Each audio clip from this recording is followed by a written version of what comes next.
Welcome to the Backstage Pass. John Randall Dacklerson, nice to see you again here, my friend, for tuning in to yet another Azalea Online. So nice to see you here.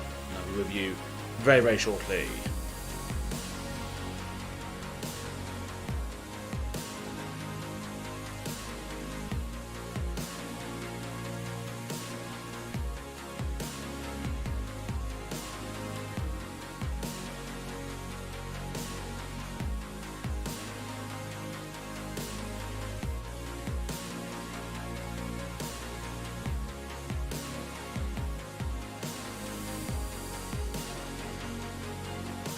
Andrew Donnelly, welcome to the chat, my administrator friend and long-term patron of the channel, long-term supporter of both this channel and old channels that I've had as well. Thank you for joining us early.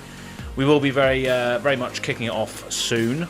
I can already see in Talishar that there's a couple of Azaleas being played at the moment, which is nice. Got an Azalea versus Briar and an Azalea versus Phi. We could actually even sort of mix this up a bit in the future, where we actually spectate and commentate on Azalea games as they're being played. So it'll be interesting to see, potentially. But I love playing this game, and I'm sure you do as well. So that's probably what we're going to be doing tonight. But that could be food for thought for the future. We will see. Be with you very shortly.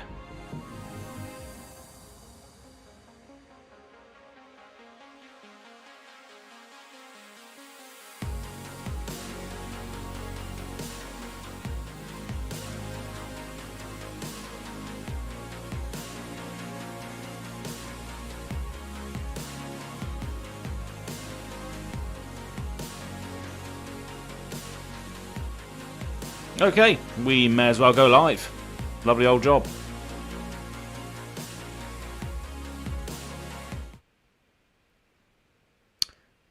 So hello, welcome back to GoAgainGaming. My name is Az, and yeah, as always, we're going to be playing some Azalea Online, and that's using the Talishar.net client, browser-based online client for Flesh and Blood. John, you're saying my WB Read in the Ledgers. What's that? What's WB mean? Remind me. What's WB mean? Warner Brothers? No, we're not having a Warner Brothers takeover, surely. Anyway, they got signed by Yolanda. Nice. Grand Engin Sup. Welcome to the white border. I see, white border. Just imagine that, Warner Brothers Flesh and Blood cards. Let's not go there. White border. Fair play. Yep. There's a couple of cultists, a couple of people that love Azalea in the Discord that also have white borders. Let me just adjust this microphone quickly. That do have white border cards, and rightly so. They are quite nice. Stain attracting. Oh, I see. Yes, they are quite stain attracting. That's right. And I've heard that the white borders are harder to alter as well because of the. Yeah, I think it's harder to paint on white than it is black. I don't know the specifics, but yeah, I've heard that white border's harder to alter. So yeah, we're going to be playing some Azalea Online today. Lovely old job. I think there's been a few changes to this list, and it's not using any lists. That have done really well recently. It is very much my own brew, as it always is, with a bit of Az spice in there. But I did actually add, so let me just go over to the screen here. Alright people, hit that like button, yeah, rightly so. People that are listening or watching now or in the future, if you haven't liked this video, please do that. That'll be fantastic. But let me just click on the live stream screen here. So, what is different about this loadout? Who can guess what's different about this equipment loadout than to what I've had before? What is different? Whoops, keep hitting the microphone. If you can identify what is different about this loadout, come on. I know one of you is going to identify what's different about it. Snappies! That's right, Snappies is in there now. And Death Dealer is nowhere to be seen. No Death Dealer, baby. No Death Dealer at all. I'm simply going with Dreadbore now. because I don't find that I am loading arrows enough with Death Dealer, and I like the +1 that Dreadbore gives as well as the static effect. But draw a card. Yeah, I know. But I found that I don't need to draw cards in this deck. But I could be wrong. But Dreadbore is the only bow we are using at the moment. But we'll see. We'll see how it happens. We'll see how it works out. Last week, Dreadbore was the only bow we used last week as well. Or last. Well, it wasn't even last week. It was this weekend because I got bored and did another stream. But Dreadbore, I think, the more I play of it, the more I think, yeah, I really, really like this card. We still struggle into Dromai, albeit we did have a very, very close game off camera the other day, which was cool. But yeah, ultimately that value adding up is difficult. But yeah, Dreadbore just putting through a little bit more damage is always quite nice every now and again. This hasn't really changed too much at all. The only difference really is the fact that I've added in 3 yellow Fyendal's Fighting Spirits to pop more Dromais. And obviously when you block with it, you gain life if you have less life, which is pretty much turned on most of the time. And I think, what did I take out for this? I think I took out the blue Bolton shots for these yellow Fyendals. But mainly it's a sideboard card. For Dromai, I still keep in, when I'm playing normal matchups, I still keep in the battering bolts and the CNCs, but against Dromai I add these in as well. Yellow pitch is pretty good. Obviously you can load Dreadbore with an arrow and then shoot it off with +1 power, which I think is good. And yeah, popping dragons, a 6 power attack which pops dragons. You can sometimes play this just as a generic attack if you've got a blue pitch in hand. There's a fair few blue pitches. There's 6. There's 6 there. Knock is what was that? There's only 6. Yeah, so most of the time you do need 2 cards for this, but again it's just a popper to try and sort of even up that matchup a little bit. And I found that I wasn't really playing the blue Bolton shots. It was literally just pitch fuel. And when I do pitch blues, I find that I've got loads left over. So yeah, I don't really feel like the blue was really needed in Bolton Shot. It was just there as a 3-block blue, which could occasionally have a go wide strategy. But I feel like I'm going wide without the blue, so I've just put in another Dragon Popper. It could be to my detriment, but again, I don't think I was playing the blue Bolton Shot enough to warrant having it in there really. So we'll see. But I think it's always good. We're always going to see a lot of Dromai at the moment going forward. So it's always nice to have more poppers in there, I think. So if 10%, well, you've got 9 cards, if 10% of your deck are poppers, you're going to be able to stop those horrendous go wide turns, which I think is really, really detrimental to the strategy that I'm playing, at least, which is utter garbage. But the win rate's been quite good recently, as you can go back and have a look at. Hasn't been too bad at all. Do I expect to get anywhere with this at the calling in San Jose? Probably not, but this is just the way I like to play it. More of like a war of attrition, battle of wills, rather than like raw damage and stuff like that. But we'll see. Every character, and especially Azalea, has some hard matchups. So we'll see how it goes. Illusion is bad. Yeah, absolutely, John. Absolutely bad class in general. Especially for the heroes like Azalea that likes to throw nice, valuable attacks at the opponent's face. Having to choose between the opponent and the thing on the board is a tough one. So yeah. So let's go straight into it, shall we? Hopefully everything's working. Yep, it's all looking okay. Lovely old job. So yeah, we're just going to copy this, of course, and paste it in here. Now again, we could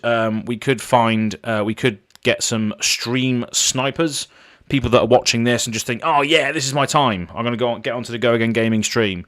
We could see that on here, but that's cool. That's fine as well.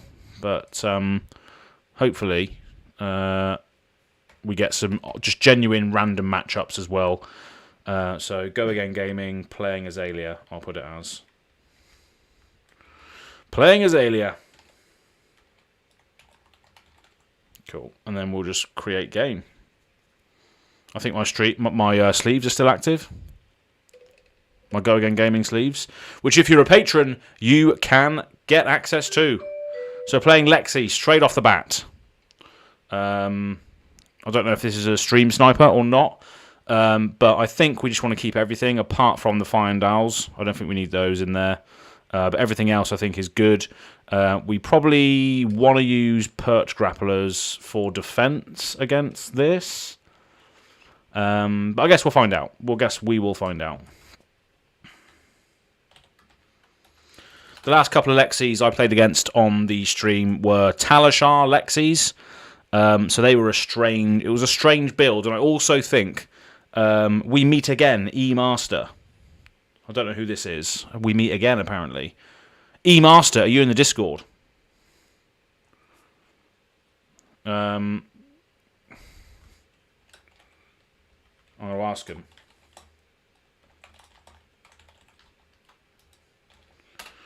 We meet again. So I just asked him, are you in the Discord? We will see. But yeah, playing a Lexi, so a Ranger off. But I cannot remember playing an E-Master before. Maybe I wasn't streaming before.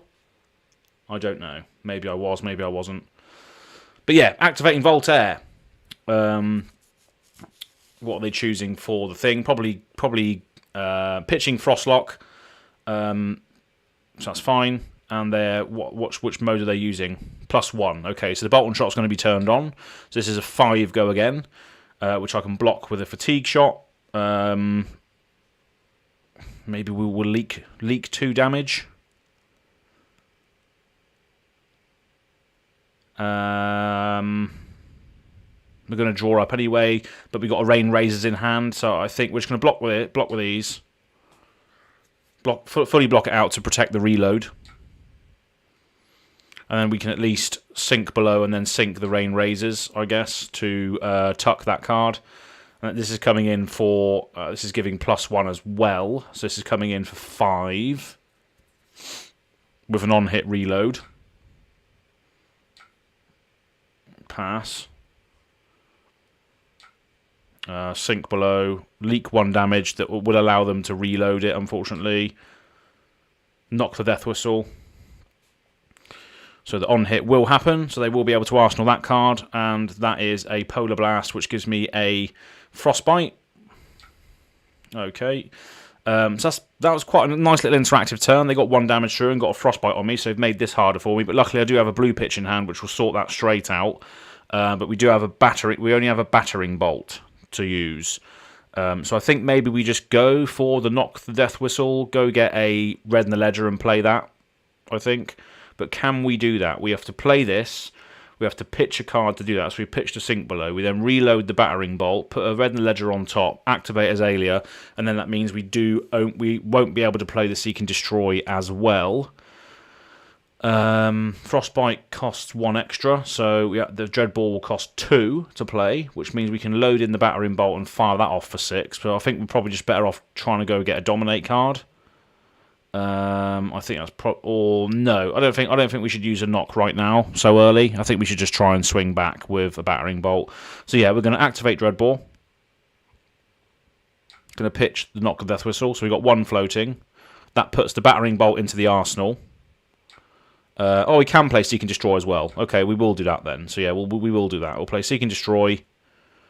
And then we'll fire the battering bolt at them. No D-reacts can be played, which is nice, because obviously Dreadball, we know there's a Polar Blast in the arse, so they know that obviously this is coming at them. They're not going to be able to defend with any cards. It's coming in for 10 as a result of the Dreadball loading this in, plus a Seek and Destroy, so 10 damage, bringing it up to, it's normally a 9 from Seek and Destroy, but obviously the +1 from Dreadball pushing through 10 damage on the first turn. And they did reveal some cards. They revealed some. What am I doing? Do I want to prevent the damage from doing Dominate? Yeah, why not? We may as well. We'll pitch 1, pitch this, just to protect ourselves a little bit. They do have a Seek and Destroy on the stack, so they're going to have to discard their hand at the end of this turn, anyway.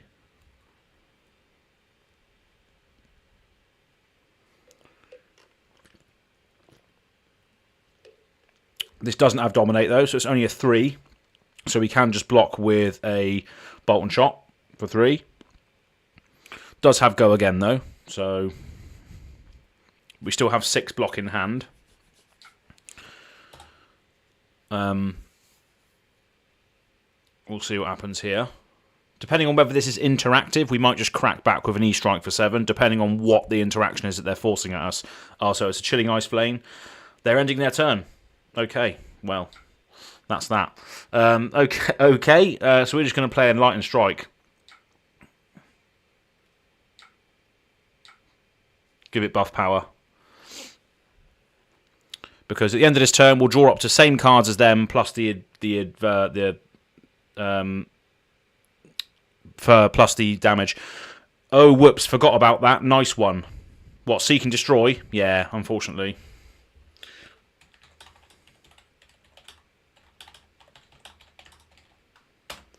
Need to remember to check my status effects. Yes, you do, indeed. So yeah, I think yeah. So we just Seek and Destroy was a big one there. They arsenaled a card and then they had to discard their cards. So they screwed up big time there, which is a blunder.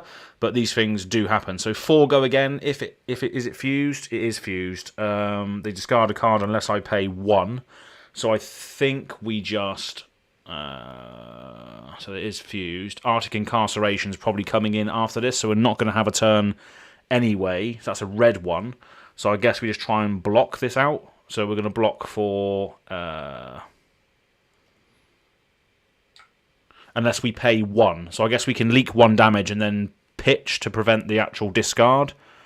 So we will do that. We will pay 1. We'll pay 1. Put the Seek and Destroy to the bottom, and then see what they come up with now. We do know that they do have an Arctic Incarceration. They are giving themselves another attack here with a Chilling Ice Vein for 4.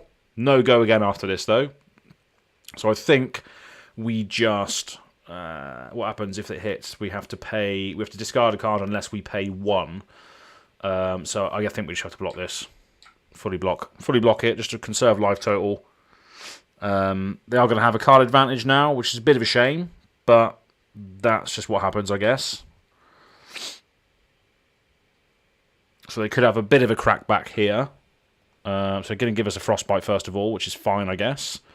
They got an Arctic Incarceration in their arsenal, so that could pretty much shut me down for a turn without doing any damage.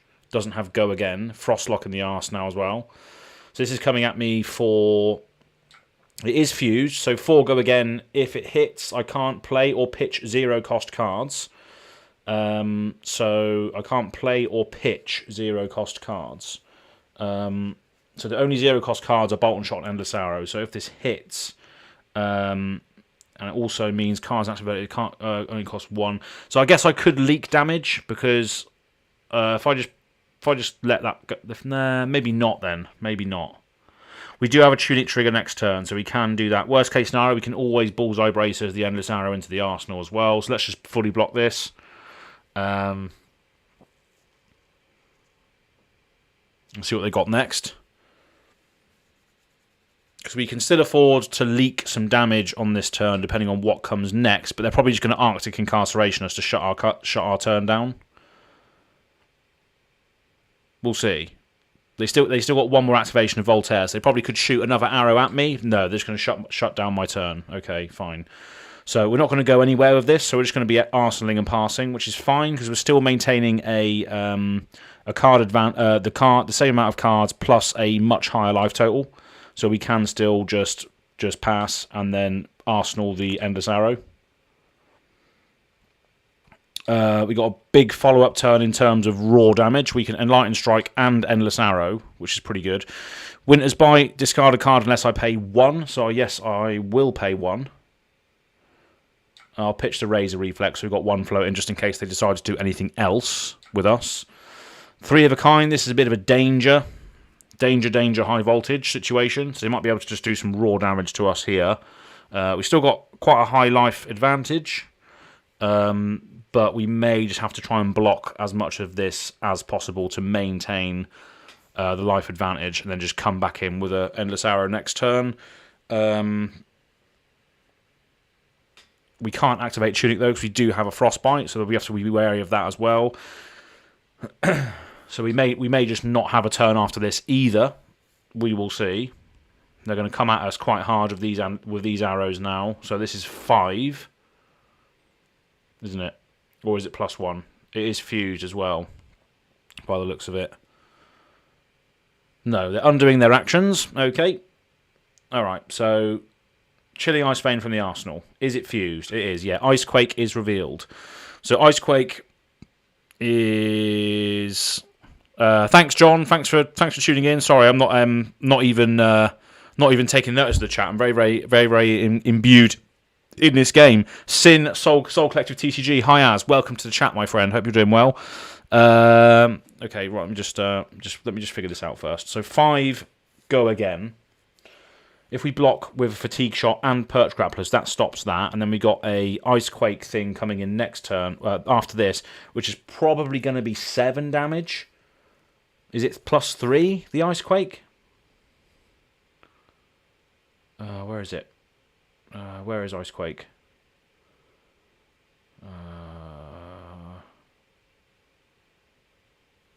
Icequake Blue, attack +1. Okay, fine. Right, so we will chuck the Perch Grapplers in front of this, plus the Fatigue Shot for 5. Just trying to conserve our life total as much as we can in this particular transaction, because this is a 3 of a kind turn. So, they're just coming in with an Endless Arrow now. Okay. This doesn't have Go Again at the moment, unless they do something to make it have Go Again. So, do I just put the cross wrap? I can't. Okay, I've got a Frostbite token, so I won't be able to play. Do I just let them have this? Yeah, let's let them have it. See what happens. Shock Charmers. Okay, they're going to do a bit of extra damage to me. They're going to get their card back into their arse, but I'm hoping that we're just going to have our card in our arse as well. I have to pay the 1 discard as well. What's that from then? Icequake, is it? No. Where's that from then? I don't understand. Where's the pay 1 discard from? Whenever an attack deals damage this turn. Wow, shit in my arse. That's pretty good.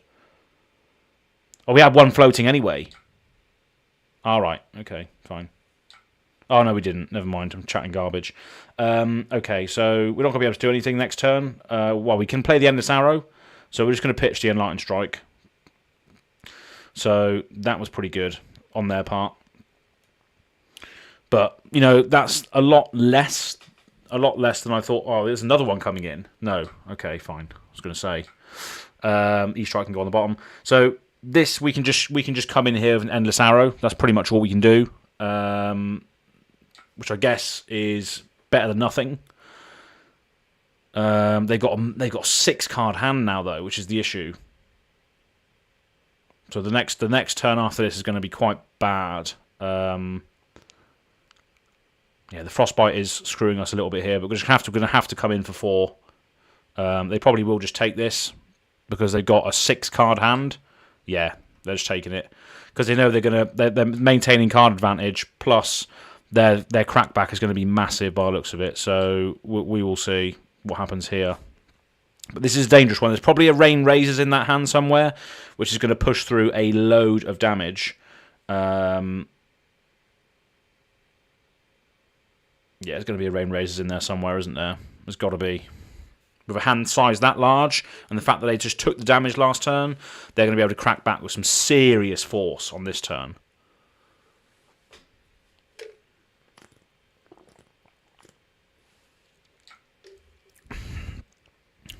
Okay. So that it's not fused, right? Well, I need to read these cards. The next Ice or Elemental attack action card, if it's fused, it gains Dominate. Okay, so if it's fused, it gains Dominate, which it probably will be. Another 3 of a kind turn. Right, okay. This is mental. 7 cards in hand. This is pretty bad. All arrows are going to gain Go Again. That's pretty nasty. You can only play cards from hand. You can't play any cards from hand now, though. But this is going to be pretty nasty. All arrows are gaining go again this turn. Okay. Why is he giving the arrow go again? Yeah.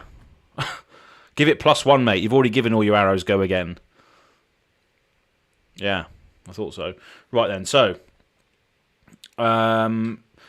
Is it fused? It is fused. Pulse of Volthaven is revealed. Right, so this is a big one as well. Your next ice elemental attack gains +4. Okay, so that's fused. And 6 dominate. Well, 6 is coming through no matter what. So there's no point in me chucking cards underneath that. So I might as well just go to 27. Oh, no, I'm taking... Well, yeah. I was thinking of blocking with a card. So I'm going to take 9, unfortunately. This is their equalising turn. This is what gets them back on the same footing.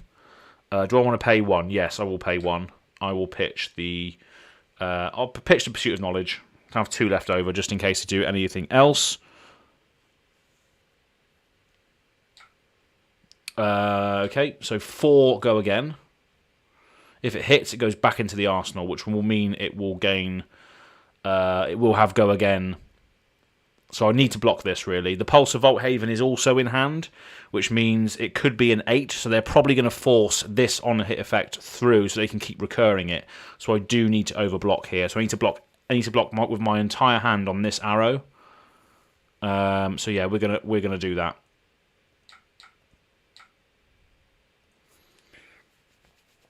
Because the Pulse of Volthaven is still in hand, which means even if they played that now, they would not be able to get this on-hit effect through. Yeah, so that goes to the bin, thank God. Activating Voltaire again. Bolt and Shot goes into there with +1. So that's coming in for 5 with go again. So that puts me on 19 as well. That's gonna on-hit reload something. So this is going to have go again as well if it's an arrow. It's a sleep dart, okay. So that's also going to hit us for 5 go again.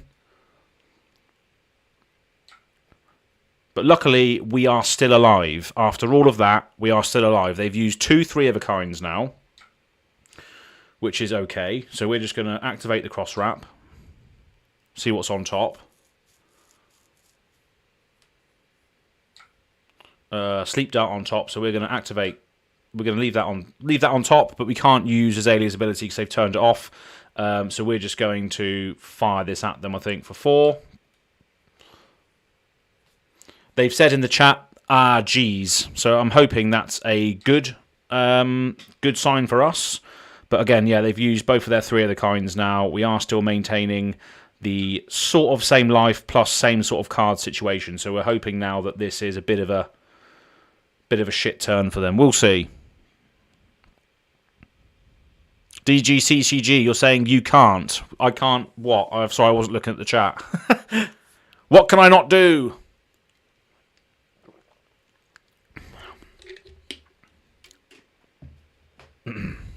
Another 3-of-a-kind. Here we go. Right, that's all their 3-of-a-kinds gone now. So hopefully that's that. Here we go. Your next thing gets +4.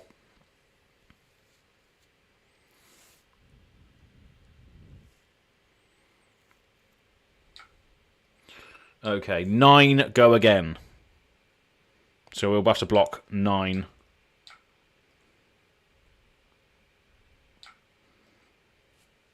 They're going to activate Voltaire again to put another arrow into the arsenal and fire that off.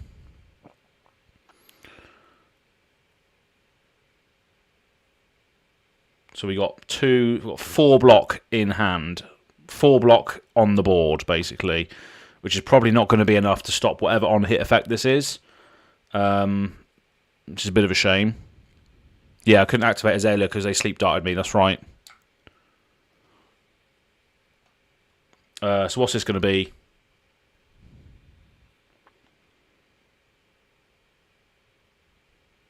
What is this going to be?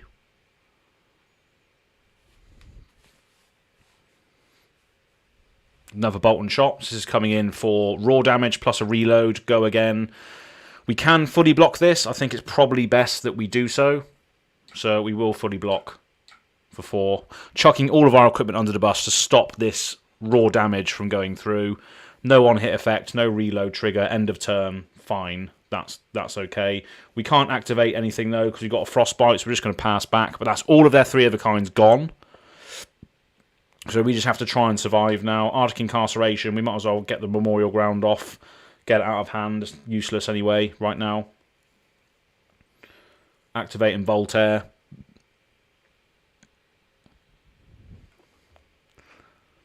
Hello, Hank. How's it going? Hope you're doing well, mate. I'll put the... let's put the Raydn Ledger back on top. I think this is a bit of a sticky situation now, but... Blizzard Bolt coming in for 4 with Go Again. So I guess we're just going to have to block for 4 with these 2.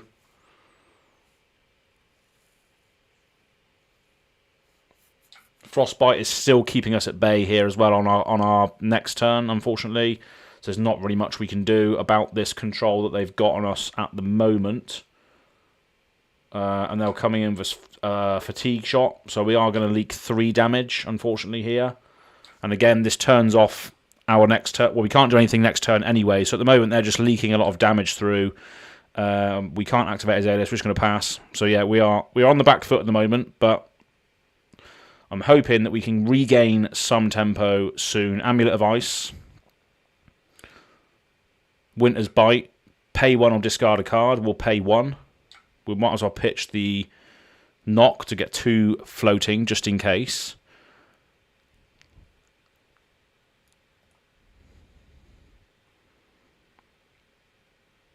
Goblin Reserve, it's almost time for Worlds. Yes, it is, my friend. Oh, hi, Goblin Reserve, Sin is saying. Soul Collective. Yeah, we all know each other. We all know each other, baby. We've got 3 Frostbites now. So the Endless Arrow will cost us 3. So it will cost us our entire hand if we want to fire an arrow at them. So I just don't think that's worth it. They've got a revealed card in their arsenal, so they can't do anything with that. They can't get it out of there, can they? Well, they can play another card into their arsenal, which will be an arrow with Go Again probably. But this Frostbite is keeping us at bay now for this late game stage, which is a bit of an issue. So I think we're just gonna pass. No, there's no point. We might as well just fire this off. Pitch 3. Just get it off. See what happens. See if they block. No, they're not blocking. Okay, another 4 damage going through. We put that back into our thing, into our arsenal. Okay, we've got Fateful Scene, so we're going to get some. Hopefully, getting some high value defense cards now. We haven't had those all game. We haven't had no high defense all game. We've had 2 blocks and 3 blocks. We haven't had any 4 blocks. No D-reacts. We haven't had any of that. We haven't had any of that this game, which is a bit of a shame because we could have stopped a few on hits with that extra 4 defense we could have done. Lexi does not like to block. Fire the arrow.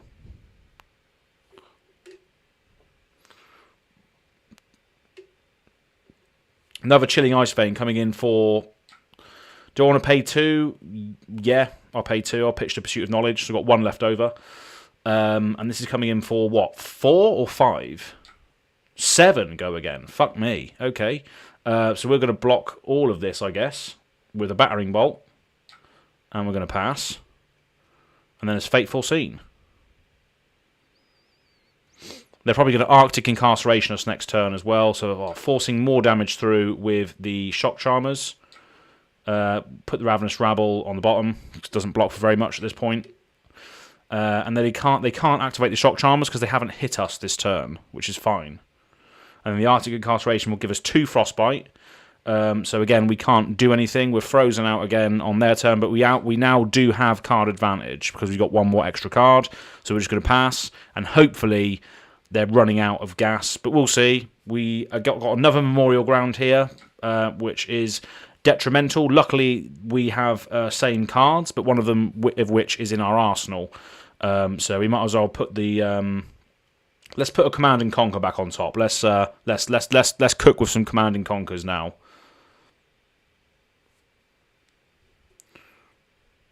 Okay, Blizzard Bolt. Okay, so this is Fused coming in for 5 with Go Again. So we're just going to have to block with a Sleep Dart. If it hits, I get a Frostbite token. Do I care about that? No. No, I don't. So we're going to take 2. We're going to get a Frostbite token, which means our D-React will cost us 1, but we can still do that with the Bolt and Shot in hand. So hopefully the next attack that's coming, potentially, will be blocked with the Take Cover. And then we can just crack back on with the Bolt and Shot. Oh, here we go. So that this is a... No, this is a... Okay. Pay 2 or discard a card. Right, pay 2. We will pay 2. Actually, no. We'll discard a card. We'll discard the Take Cover. And then we can just crack back with the Endless Arrow.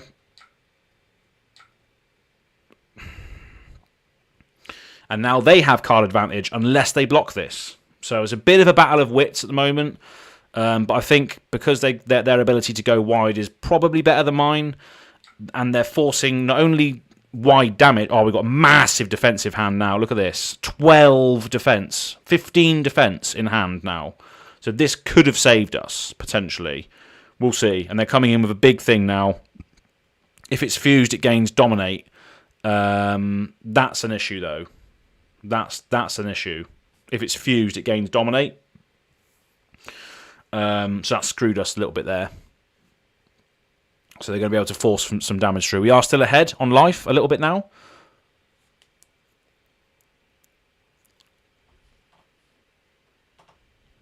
Sorry, I'm just not really paying attention to the chat. This is quite an intense game, this one. You're playing like me, as always pays. Screw the discard. Yeah, absolutely. So this is okay. So we're just going to block this fully with a Fateful Scene. See what's on top, I guess. Command and Conquer. We'll leave that on top just because it blocks for 3 at this stage. Okay, I think coming in for 8. Oh, thank God we can block this. We can block it fully as well, mate. We can block it absolutely out and still come in with an Endless Arrow next turn. Thank fuck for that. Leave that on top. Eat my arse. That's all I can say. Eat my 8 block. Defense reactions coming in clutch now at the end of the game. Very much end game now. We're just going to Endless Arrow them for 4. And this, they're probably going to sacrifice card advantage for this because it's just going to keep coming back, this Endless Arrow. It's going to keep coming. So are they going to sacrifice their equipment or their card advantage now? Because New Horizon will destroy their arsenal if they don't. Okay, no, they're not blocking it. Okay, fine. And then we're going to Arsenal the... Oh, do you Arsenal the CNC? Oh, no, we'll keep the CNC in hand. Fuck it. Look at this hand. This could go so wide, but we're not going to be able to do that. This hand could go Enlightened Strike followed by... No, it could go Enlightened Strike, Ravenous Rabble, and Endless Arrow. Fuck me. Block with a Command and Conquer. Fuck it. Come on.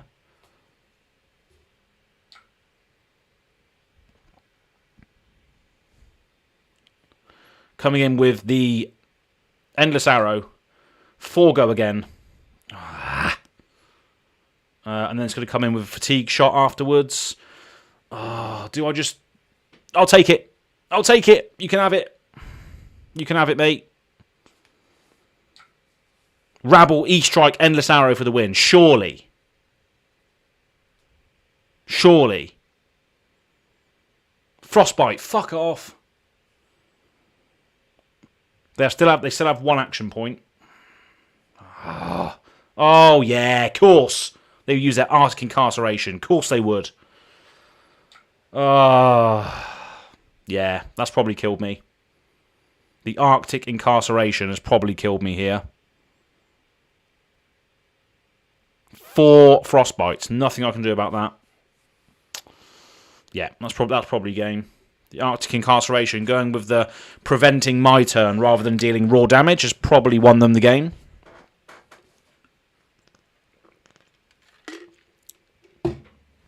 Yeah. 4 Frostbites against a red heavy hand like this is just absolute take an extra turn, basically. That's pretty rough. That's pretty rough. Okay. So we can block 10 in hand. I don't know if that's going to be enough. Giving the arrow +1. Okay. Coming in with a Chilling Ice Vein. Weave Ice is revealed, which means it is fused. He's undoing his last action. Okay. He's saying, whoops.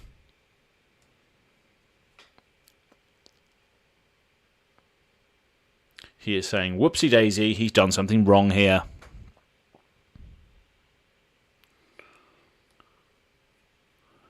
$34 to 24 cards, just block and wait her out. Yes, that's what I'm thinking of doing, Andrew, but I just don't know if I'm going to be able to block all of this damage coming in at me. But there's a lot of reds being used now, so I'm hoping...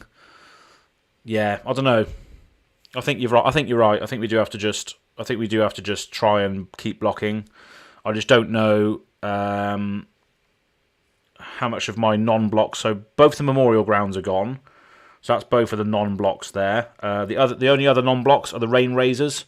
So none of the Rain Razors have been seen yet, which is the issue, right? So we got 3 non-blocking cards that have not been used yet. So that's the scary thing. That's why I keep thinking, right, maybe I'll just have to try and win pushing through damage. Because when those Rain Razors come up, I'm in the shit, basically. Check the game chat as. Oh, do you mind if I undo turn? I mean to select go again.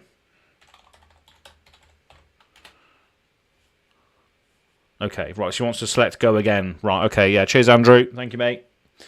So he's giving these stuff go again. Right, okay, fine. So 5 go again. So we can block that out with an E-strike and a take aim for 5. And then we can block another 5 now with fatigue shot, if that comes in at us. Endless arrow, okay. He's given the Endless Arrow go again. So then when the Fatigue Shot comes in at us, we die. They have to pitch this card to play the Fatigue Shot, though, so we can still survive. We can chuck a CNC underneath this and then block for 2, and then... Or do we still die? No, I think we're just dead. I think we're just dead now, aren't we? So we got 4 plus 5 is 9, and we have 5 minus... How do we do this? So we take 1, and then we take 3, so we go down to 1 life. Yeah. So we leak 1 damage. They get the fucking Endless Arrow back. Yeah, I think I am dead. Yeah, I think I am dead. You're right. Yeah, I think you are right, Dave. Because I have to discard the card. Yeah, that makes sense. So discard, and I die. Shitballs. GG.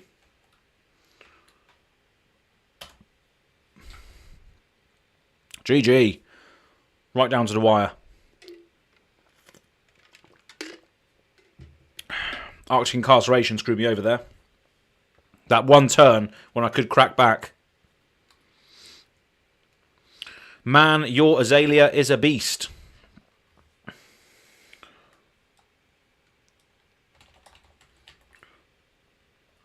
least I'm getting compliments on the deck, but...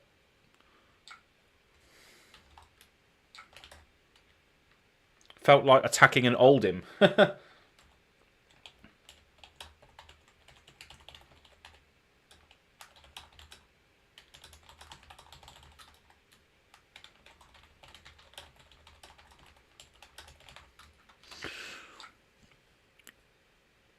That's nice of them to say that. Nice of them to say that the deck was pretty good. But yeah, I just said to him there, the Arctic Incarceration was what got me, because he basically just took an extra turn. So yeah. 1 isn't dead yet, just a mere flesh wound. Yeah, I was definitely dead there because of the discard effect. So if the discard effect was not there, I think I would have went to 1 life.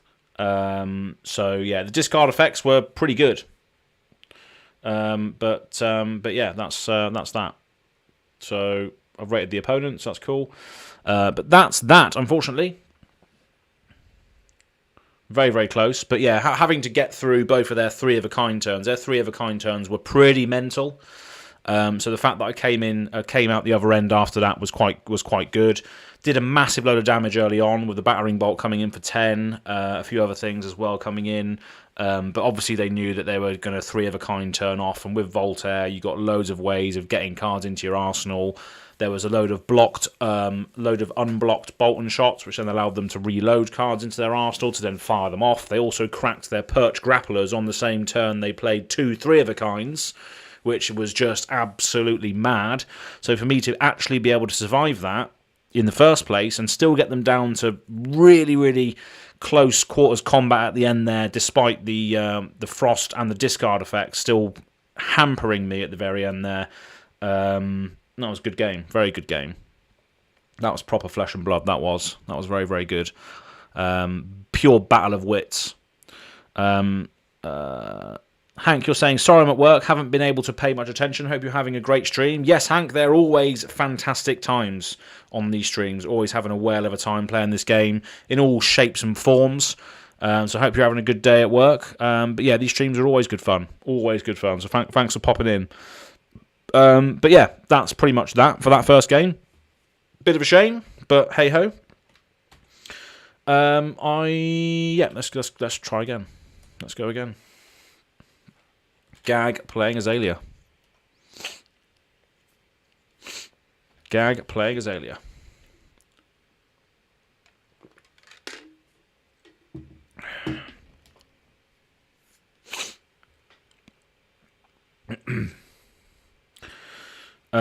So Findale's Fighting Spirit can come out for now. We know that's not in there unless it's Dromai. And everything else, I believe, just stays in at the moment. This deck is running pretty beefy, 70 cards. Mainly because I just don't know how to optimize decks. But, you know, this is what I like to play. Sikkim Shot maybe doesn't need to go in there, because I think the main sort of go wide turns do not include Sikkim Shot. So I think this is probably the next card I can cut out, because a 1 for 4 with Go Again in a highly red deck is probably not worth having at all, to be honest. So this is probably going to get taken out. In fact, this is going to be taken out. The more I look at this, the more I think, whenever I see this, I'm not that happy to see it. So I think that's probably one of the best ones to take out next is Sikkim Shot, and maybe put something else in there.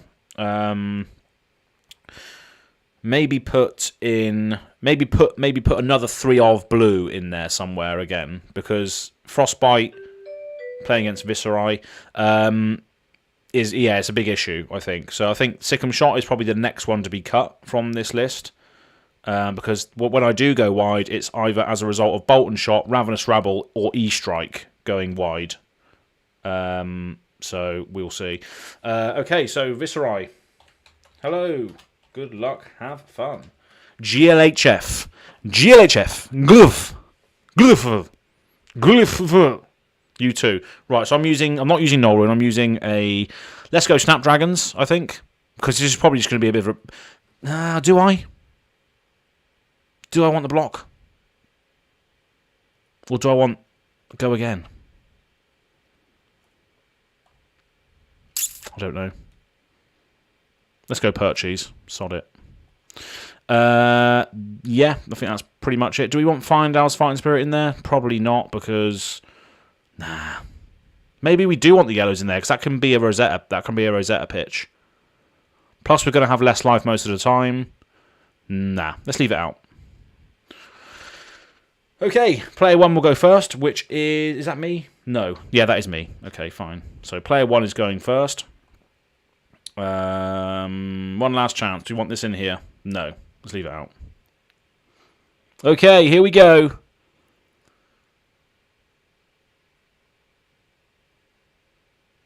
Right then. So, first of all, we can take aim, reload a battering bolt in there and fire that off for...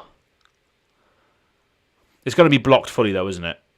So what do we probably want an Arsenal card after this. So we're probably just going to load in the... So if we use take aim, load in the Bolton Shot, fire that off for nothing. If it hits reload a card. I think we're just going to have to go with Remorseless. I think. Yeah. Take aim. Reload Remorseless. Fire Remorseless. After we opt. Sleep Dart. Let's get that going. Pitch a battering bolt for now. Coming in for 8 dominate. Turn off Viscerize ability. Hopefully. Alec De Laurentiis. I think the block is good. Cool with how aggressive Visceri is. Alec De Laurentiis, I've never seen you in the chat before. Thank you very much for joining today, and I hope you're around again at some point in the future. So this is coming in for 6 damage, and then Visceri's ability is turned off, and then we Arsenal the Bolton shot. Rain Razors in hand, bit of a shame, because that blocks for fuck all. But it can be pitched for 2, which is quite good. So what's this doing? 4 go again. Okay, pass. We're going to Fateful Scene that bad boy.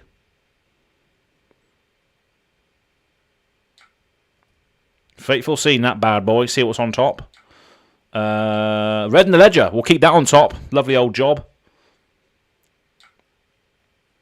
And then coming in for something else. Rune Chant token. Okay, and then they're going to swing something at me again. Something. Oh, ending turn. Okay, just setting up. Hey, definitely will be also Zalandro on the Discord. Oh, I see. Well, welcome to the stream, Alec. It's good to see you. And I believe we've played on here before, haven't we? At some stage. Right, so I could play... if I bolt and shot, Rain Razors... Or do I just Raydn the Ledger for 7, dominate, force some blocks? So what are you saying? Hear me out. Play Rain Razors, give the Bolton shot go again, and shoot twice. So if I play Rain Razors, I shoot this for 5 go again, it means I can still load in the... Nah, it's too much resources. I think I'm just going to activate Azalea. Raydn the Ledger, fire this off, pitch this, and coming in for 5 dominate, but it's going to be 7. I think that I'm better off trying to force the on-hit through with the sneak attack situation here. Yeah, so blocking for 2. They can only block with 1 card from hand. No D-Reacts can be played from their hand, so they can only play D-Reacts from their arsenal. Yep, so they're blocking 5, then we Rain Razors for 7. Now they're only taking 1 action next turn. Unless they D-React from arsenal, which they don't. Lovely old job. So now they're playing 1 action this turn. What's that going to be? A Grasp? Okay, so they're creating another Rune Chant. And that is it. That's all they can do. That is all they can do. Because you're Raydn the Ledger. There's nothing you can do about that. Cool. Right then, so we're going to opt. See what's on top. Rain Razors. So that can go to the bottom. So this is a bit of a weak turn now because we've only got a fatigue shot in our arsenal. We could give it go again by pitching the... oh no, we could Razor this as well, actually. So we could play this... okay, yeah, that's fine. So we will do that. So we'll use the Tunic trigger to fire this fatigue shot off, and then we can Razor Reflex this.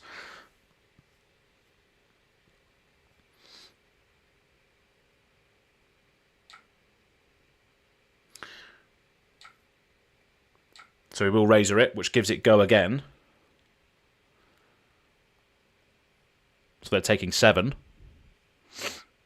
Then we will activate Dreadbore. Pitching. No, we're gonna activate the Bullseye Bracers. Let's just go all balls to the wall now. Fire this off for 4 go again.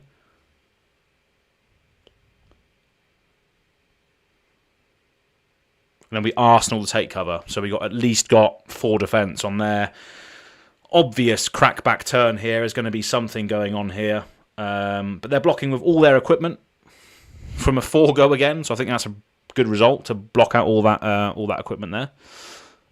Just keep chipping, Andrew is saying. Yeah. 15 life advantage at the moment. But we know what Visceri is like. You can just come out of nowhere with all sorts of nonsense. We do have a blue in hand here to prevent some arcane damage. We've got take cover and block 6. So we've got block 10 plus 3. So basically got block 13 in hand here. We We do ideally want to keep the snatch in our hand, so we can then come back with the snatch and then threaten card advantage. So we are going to pitch the knock to prevent rune chant damage. Coming in for 2 with Go Again. Okay, they can have that. They can have the 2. Yeah, so we still can block for... we've got 1 floating still. Revel in Runeblood's coming in now. So, yeah, 9 rune chants. There's quite a lot of rune chants, so I can see why they are cracking back here. So, yeah, prevent 1 of the rune chants. Then we're going to take 8. So we're going to go down to 30, plus a 2 on the end. So we are going to take all of this, I think, because we've got a full red hand going on. And then we're just going to... we're going to play out... we're going to arcane damage the... prevent 2 arcane here from the Rosetta. And then take cover the rest of the damage. Oh no, I've just pitched a Command and Conquer. Let me just undo that. Pass the Muser take cover. To block the rest. We'll reload the Command and Conquer in. Doesn't really matter, because we're just going to snatch on our next turn for nothing. They're going to Arsenal a card. We can opt with the cross wrap, though, just in case something else comes up. So we will have a look, just in case. Enlightened Strike. Is that any better? No. Well, it could come in for 7, couldn't it? Do we go for damage, or do we just go for... I think we just go for damage, don't we? We won't get card advantage from that, though. So we'll just put that to the bottom, I think. And then we're just going to snatch for 4.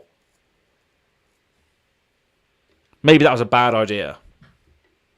Oh, we could. Yeah, we probably should have just done that, because we got a card in our arsenal already. So that was a misplay. But hey-ho. Completely forgot the CNC was already in there. Could have just come in for 7. But never mind. Shit happens. Oh no, because I would have had to activate Azalea and then... No, yeah, okay. Yeah, so I wouldn't have been able to do that. Because I would have had to activate Azalea, would have had to put the CNC, the Enlightened Strike into where the CNC was in the arsenal. So that makes sense now. So now our Arcanics. We'll pitch a knock. Just to prevent more arcane damage if it's coming in, I guess.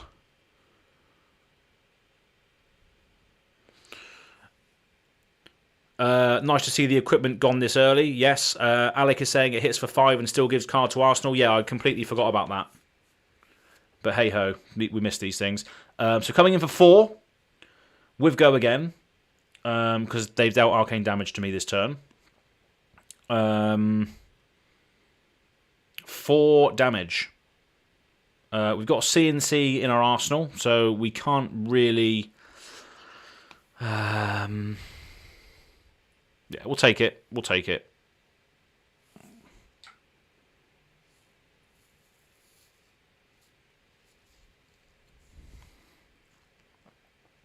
Still got 1 floating, but there's 5 rune chants over there.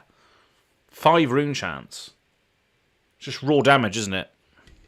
Morvern Skies as well. Here we go.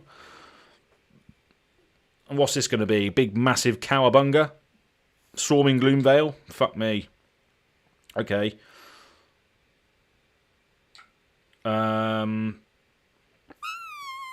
Okay. So what's this do? This is going to be... If it hits, arcane damage can't be prevented. 0.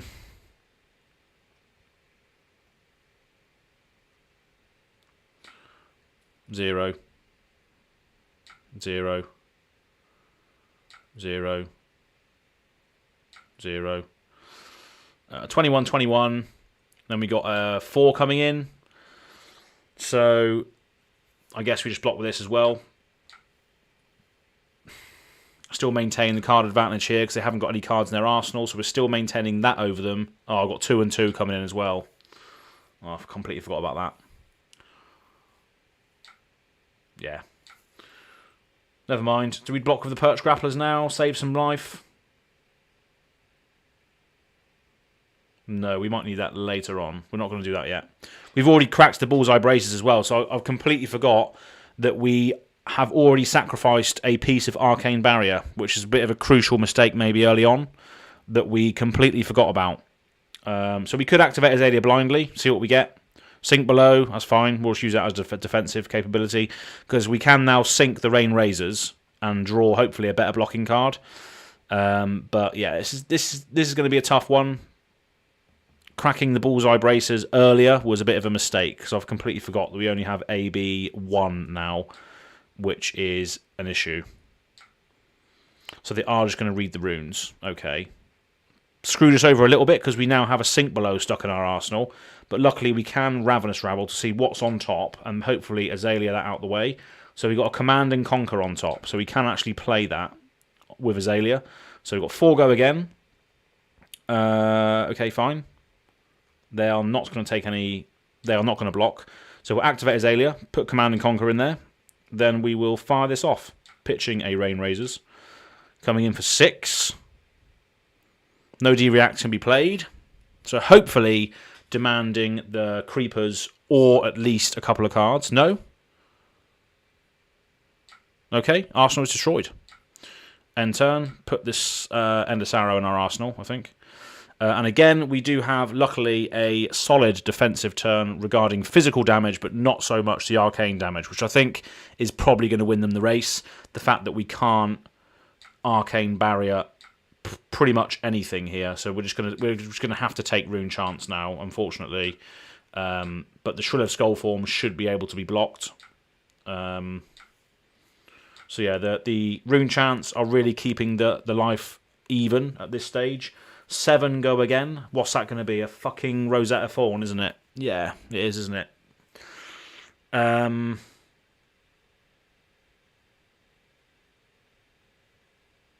So block with a Fatigue Shot.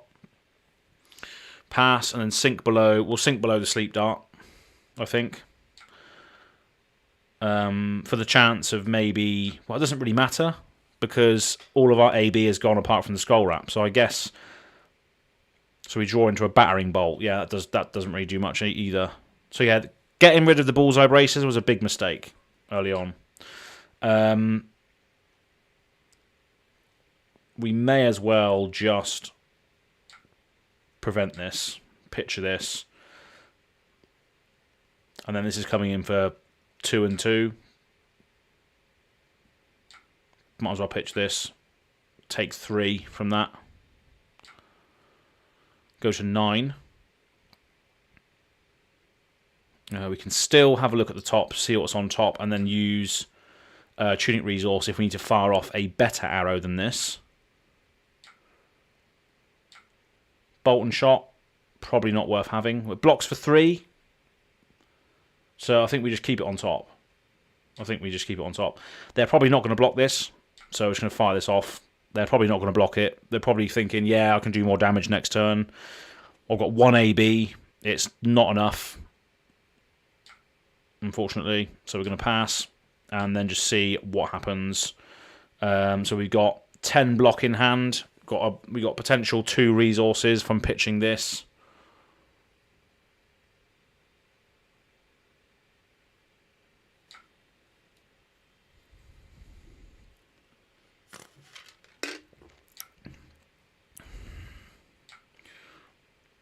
Pitch Razors for that. Coming in with a Swarming Gloomveil. 3 Go Again. Okay, we'll block with this. 5 block in hand. 1 floating. What else have they played this turn? They played any non-attack actions? Probably have, haven't they? Let's be honest. Yeah, Raise Reflex is good for Arcane Barrier at least. Spellblade Assault. So that creates 2 when it attacks, but not right now. But are they going to have a Rosetta Swing after this? 4. So we'll block for 2 and 2. We will block with the Perch Grapplers now.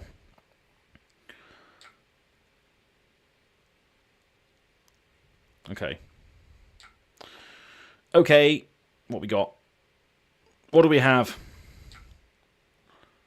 Flip it face up, baby. What have we got? An E-Strike. So this can come in for 7, which is lethal. So we're going to leave that on top. Activate Azalea.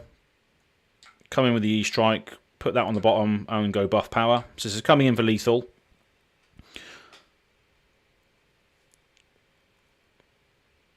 So I guess they have to block this with at least something.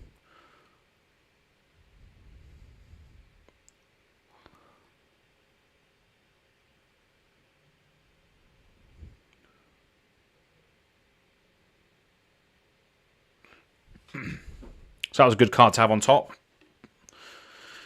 Sacrificing card advantage for lethal here, though, but they are choosing to block with a card. That's probably all they're going to use to maintain card advantage. Not card advantage. Same amount of cards. 3 to 9, I just don't know. I just don't know whether we're going to be able to pull through here, unfortunately. Lots of blue in hand with the Pursuit of Knowledge. So we're going to pitch. So we do have 2 left over here, which is okay. So we will take this one.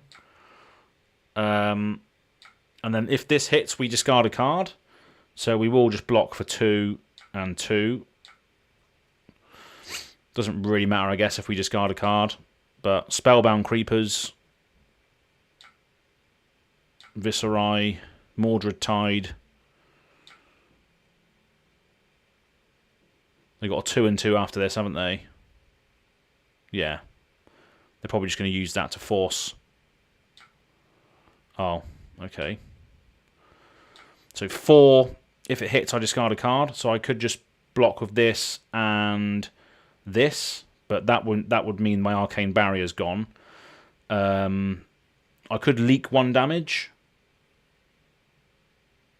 and then all my cards will be gone anyway. So we're still maintaining the same situation. I'm on higher life, and it's the same cards, 4 on 4. So that's just going to have to be that. Razor Reflex could help us with regards to Arcane Barrier, but we have no attacks back on the next turn, which is a bit of a shit situation.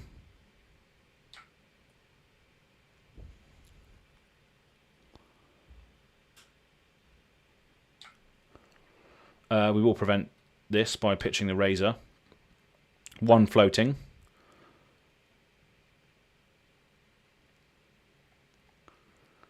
Yeah, I just think they're going to win the race, unfortunately. It's too much. There's too many forms of damage coming in that we can't really deal with it, unfortunately. We could activate the Tunic to prevent another one. Then this is coming in for... Have we taken damage already? Yes, this is going to have Go Again. We can block it out with the take cover. We may as well just crack the Tunic to try and prevent 1. So this is coming in for 4, so we'll block this out. And then we've only got 4 block in hand for whatever comes after this. So I think, unfortunately, we are just going to lose the race in this regard. Cracking the bullseye braces was a huge issue at the start.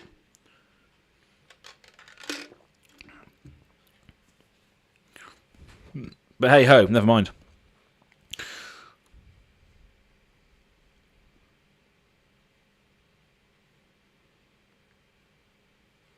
Runeblood Incantation, trigger Viscerai.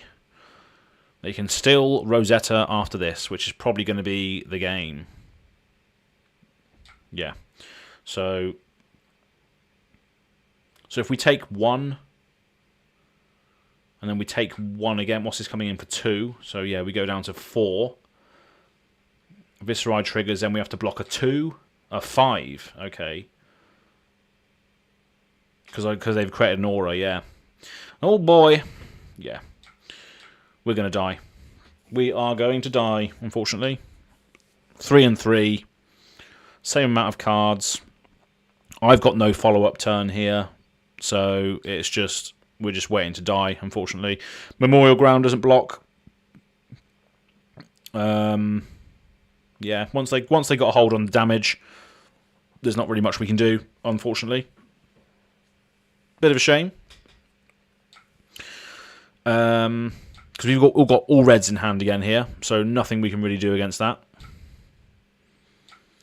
So pitch 1, I guess. Pitch 1, I guess. Coming in for 4, block 3, leak 1 damage, and then they kill us with the next attack. Rosetta. Rune Chant goes off, so we won't block that. And then the Rosetta hits us for 2 and 2, doesn't it? Yeah, fine. We die. GG. GG. Yeah, too many sources of damage coming in there. The arcane barrier being cracked early on was the major error of my ways in that game. Never mind. So that's that. Maybe we could have had the Find Owls in there just to have them as a pitcher to prevent the 2 damage at the end of the Rosettas and stuff, and maybe gain life back if we need to block with it. But yeah, 2 very, very close games. But yeah, towards the end of that game, I just wasn't. I just kept having to block with things. Not having the arcane damage leaking through was definite hard way to definite hard to get out of. But it's just the way it is, really. That's why rusted relics were quite nice when I used to run those. I don't run them anymore. Maybe I should. Maybe I should take out the Sikkim shots for rusted relics again. We'll take out the 3 Sikkim shots for 2 rusted relics and then another blue. Maybe we do that.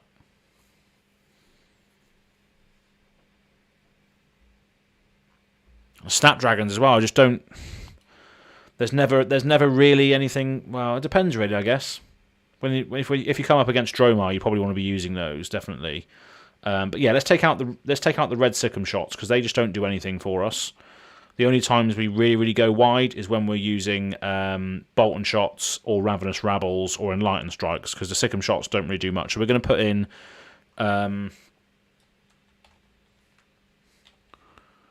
Or maybe we put in like blue... Maybe we put in a blue Overflex or something. Because that buffs your arrow attack by 2, doesn't it? Overflex. Does cost 1 to play, though. Does reload. Or even take cover blue. Because you can reload a card. I used to run all of the take covers. I used to run all of them. Every single one. But I feel like we need more blues in here. So... But I think it needs to be a blue block 3. That's the thing. There is no blue... Is there a blue 4? There's not, is there? Is there a blue 4 arrow? I'm not sure if there is.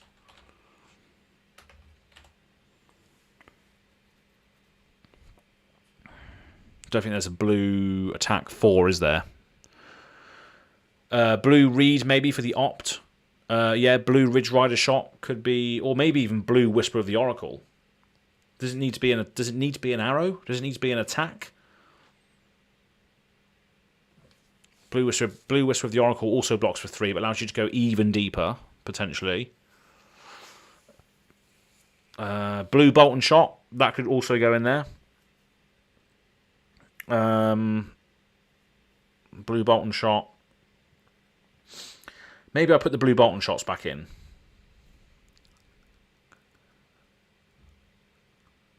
Yeah, Rock Slide Trap is the one that blocks for 4, but it's just, if you draw that card, it's basically like drawing a, unless you've got like a take cover or something that reloads the thing into your arsenal on your opponent's turn, the traps are just not very good, unfortunately. I've tried them so many times. But I guess Rock Slide Trap could be used as both Arcane Barrier and Physical Barrier. So yeah, it's a good idea, but I just don't think it does enough. I think I'm just going to put the blue Bolton shots back in. I think I'm just going to put the blue Bolton shots back in because they're not in there at the moment. So 73 plus 7 is 80, so that's it. So yeah, we're just going to put those back in. Sikkim shots just don't really do anything for us, I don't think. Yeah, I don't think they do anything for us, unfortunately. So I think that's probably we're just gonna use those instead. So we'll see. Right, we're gonna play one more. There needs to be another reload defense reaction to make traps consistent enough to play. Andrew, yes, I agree. Hopefully we do get more reload because it is a good mechanic. So let's just play another one. What time is it? 10 past. So yeah, let's play another one. So Gag playing Azalea.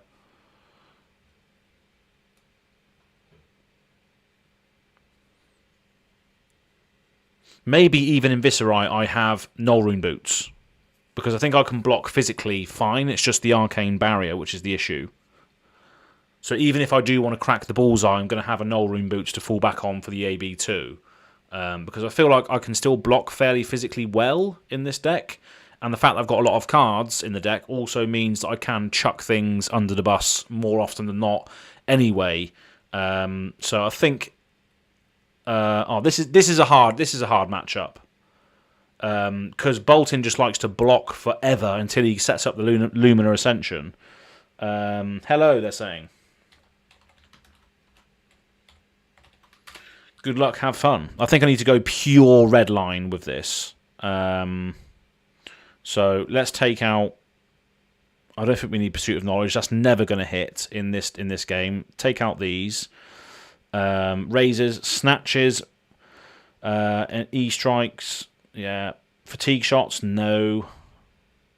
Battering Bolts, yes. Bolt Shots, yes. Seek and Destroy, Sleep Dart, Remorseless, yeah, of course. And then everything else, I think, is the way to go. And then I think we need Snapdragons in this as well to maybe force damage through. So I think we're just going to go for that. Because if this is just a Lumina combo, there's going to be a lot of block going on. It's a Raydn. Of course it is. Yeah. Okay. We'll see. We'll see what happens. But we have streamlined it a lot more in this matchup. Take Flight for 4. Okay. Is it 4 charge it, go again? Yeah, okay. 4 charge, go again. We can just block for 4 with these 2 cards. Rain Razors does nothing for us. So I think they're just going to set up here by and then they Raydn for me for 3. So I have to block with a red in the ledger as well. Which is a bit of a shame, but I think that's probably what we're going to have to do. We're going to have to block with both of these. And then block the Raydn for 3. If you've charged, it gets +3. So it's going to come in for another 3. So we're just going to have to put the red in the ledger in front of this. Unfortunately, he gets buffed anyway because of his ability. While it's charged. Yeah, okay. And they're giving it go again as well by banishing a card from Soul to attack again for a Snatch. Not bad. Okay, maybe I should have played the original deck style rather than streamlined. Whoopsie. But you never know what you're going to get with Boltyn. It's either going to be Lumina combo or this sort of stuff. Right, okay, but we can put the red in the ledger back on top and then force it through with a Rain Razors, which I think will be a good enough crack back. But we do need to get a card into our arsenal as well, though. Here, so that's the other thing. So if we pitch Bolt and Shot to Dreadbore, put the Battering Bolt in, use the Memorial Ground, put the red in the ledger into the arsenal, and then fire that off. Use the Rain Razors over the top. I think that's probably going to be what the best thing is to do. So pitch to Dreadbore, pitch this. So that's fine. Put this into our thing. Use this. Get the red in the ledger back on top. Activate Azalea. Put it into the arsenal with Dominate, and then fire this off for 5, and then just Rain Razor over the top to potentially get back some of the lost life and tempo there.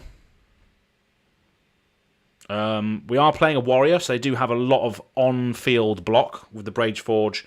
Well, actually, in this build, they've got Helm of Sharp Eye and Brave Forge. So blocking, well, that's got Battle Worn. So they all got Battle Worn, so 4 on field, basically. No D-React from hand. They can play it from Arsenal, of course, still on this particular interaction, but probably just going to commit 5 to this. Yeah, Rain Razors. Push forward that extra 2. So now they can only play 1 action on their turn, which is good. And now we have quite a wide turn here with Ravenous Rabble, followed by an Enlightening Strike, followed by a Snatch. I think that's pretty good. So 4 damage coming in, fine, we'll take it. Okay, so now we're going to come in with a Ravenous Rabble, revealing Remorseless on top. So 4 go again. Okay. So that's going to deal 4 damage. Then we do the Enlightened Strike. Tuck this, go again. And then come in with a Snatch afterwards.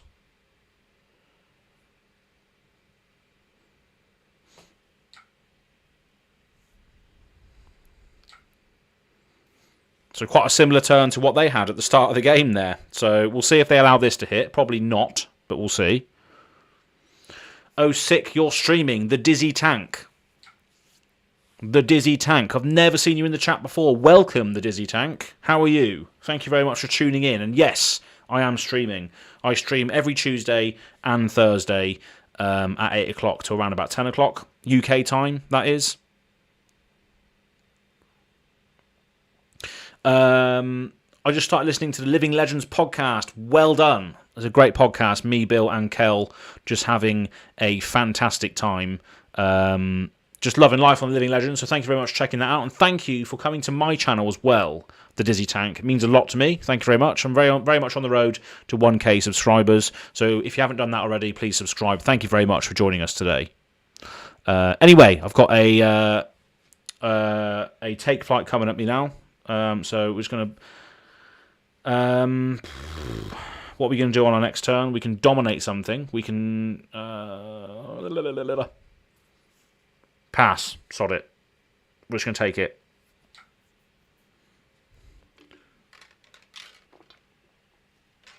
Luminous Ascension. Right, so what's this do?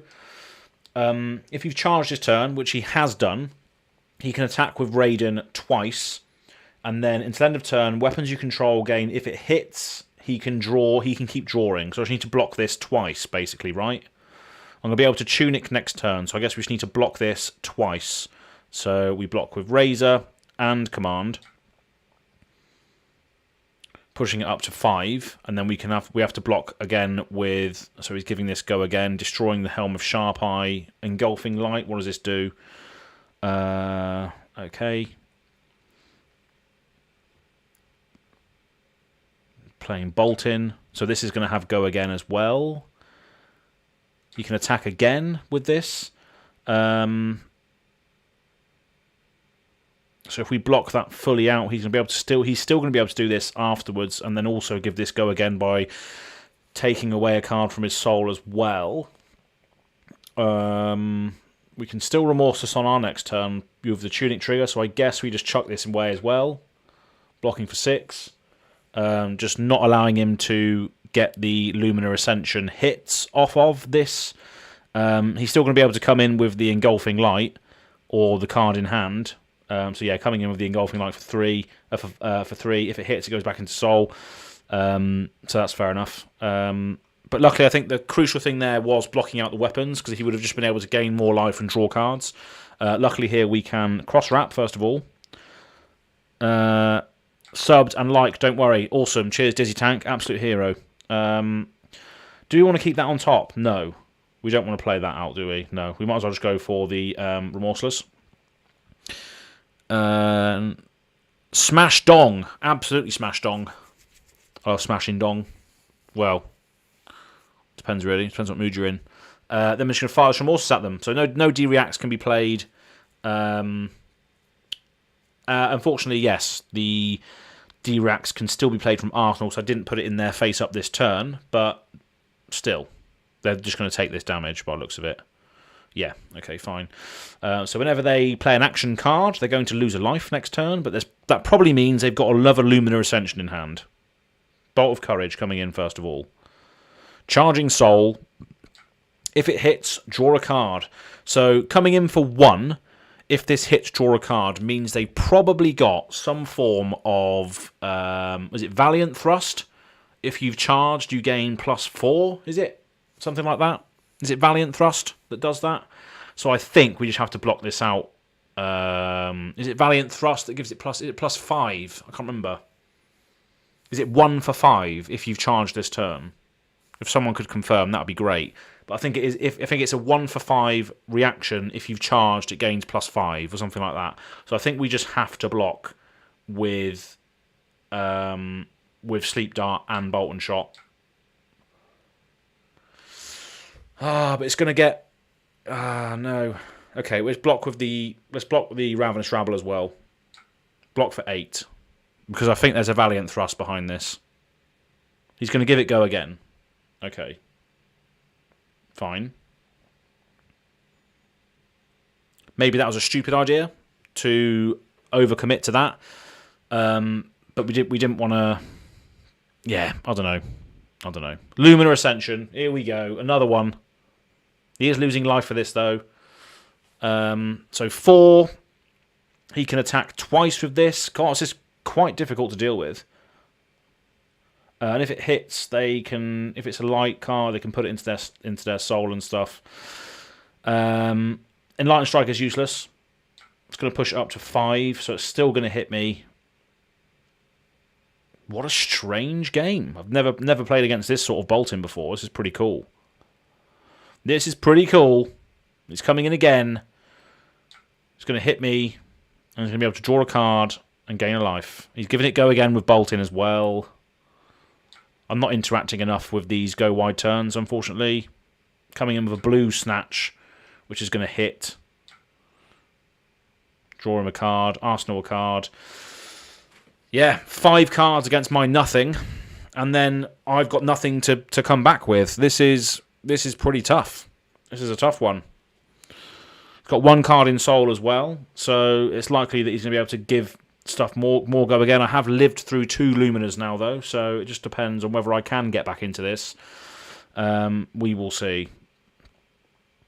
I don't know, to be honest. We're not really interacting with his turn too much. We do have a massive defensive turn here, though. Look at this. Look at this. 16 defense in hand. Fuck me. 16 defense. That is right, isn't it? 4-4, yeah. 16 defense. With a potential to sink one of these cards if we want to try and actually get something worth using next turn. But if there was ever a time to have a defensive hand, it was now while we're on the back foot here. So 1, if it hits, draw a card. You can have that. You can have the fucking card, mate.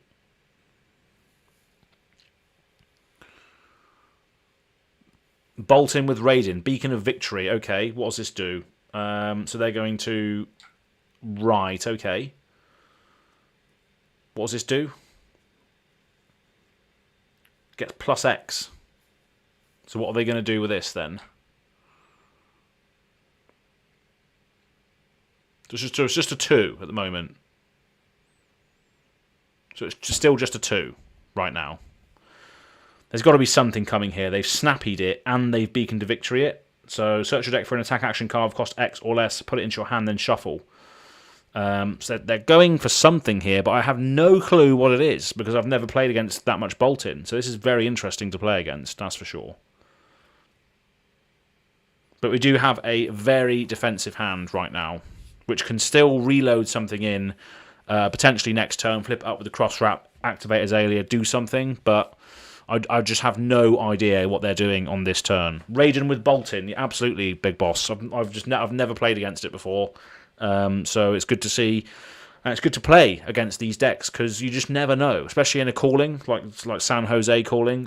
Might come across something like this, so it's good to get reps in against it to even vaguely understand what it's trying to do. But I have lived through 2 Luminas, so Enlightened Strike is revealed. He says thinking, sorry, that's okay, no probs. So 2 damage. Do we just let it through? We'll just let it through. They do have 4 cards still, and so do we. So we do have a valuable defensive hand here. We're not We're not blocking with any attacks, so the buff isn't going to happen on bolting. So we will just take cover. They are going to give this go again. That's fine. We will take cover for now. We're not going to choose to reload right now. Just going to see what else they have. They do have a 4-card hand, but they don't have go again after this. After this next swing. So coming in for 7 now, I believe, with this. Is it 7? Or are they choosing to go again on it as well? What are they going to do? Are they coming in for the 7 to maintain their card advantage? Go again. Okay, right. So we're going to pass. We are going to sink below, but we're not going to sink yet. Because we might still be able to... We're going to leak 1 damage. So they've got 6 ahead of us now. Illuminate for 4. Pass. This is the crucial decision now. They do not have go again after this now, so we can actually reload this in now, I think. This does not have go again. There's no way of giving it go again, so we will reload a card. That was a ridiculously defensive hand. 4 D-reacts in hand. Ridiculous. Right, so activate the cross wrap. Can we get anything? Endless arrow. We can fire that off.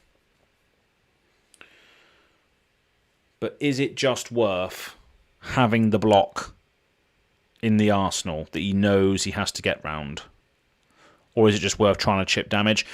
I don't know, is the question. I don't know whether that's worth dominating. So he can still block with one. So he can still block with...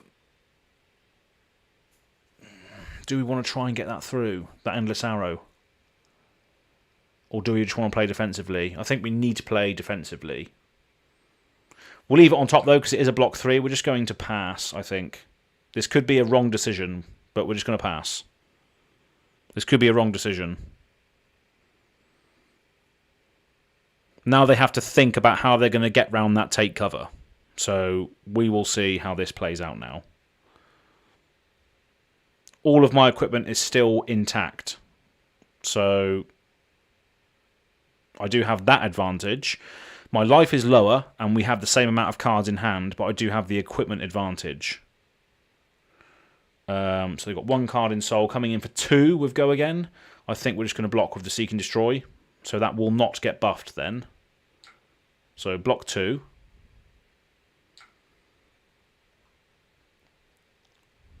Raydn for 3. So we're going to pass.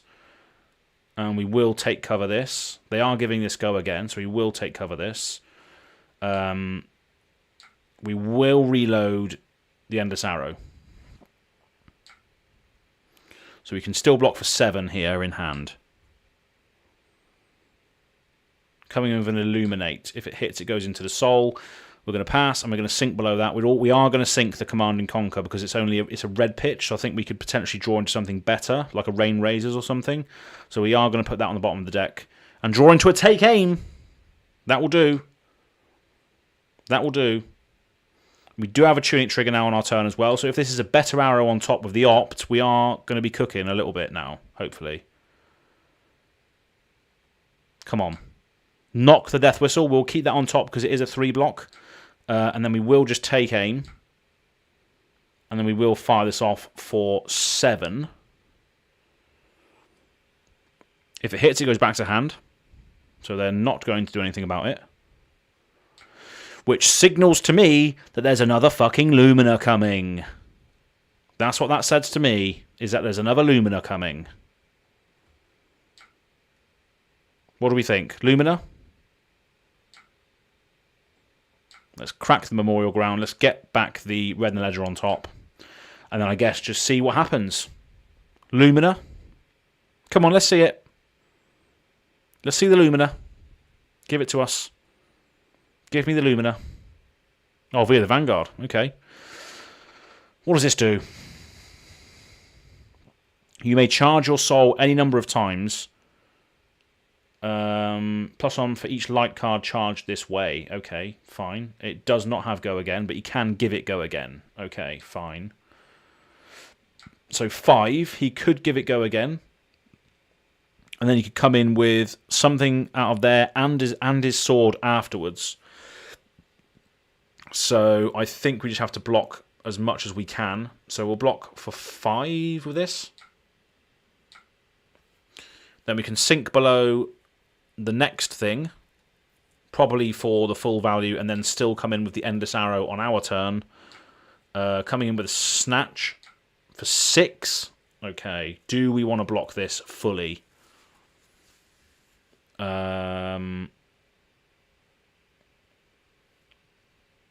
I think we do, don't we? I think we do need to block this fully. And I'm regretting my decision for Snapdragon Scalers. So I think Snapdragons are just going to have to come out because I'm just not used to playing with it.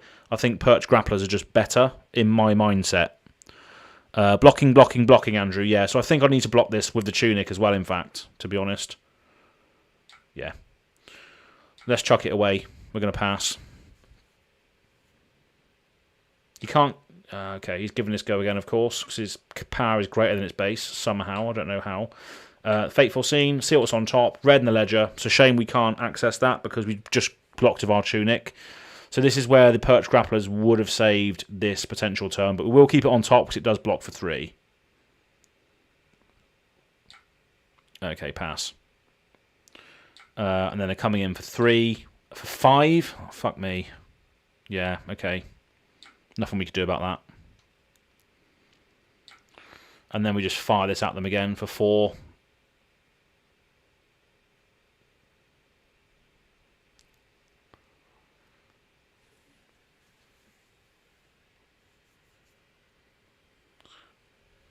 Does Snatch work for Azalea? Yes, I use it in this deck. I use Snatch quite a lot, actually.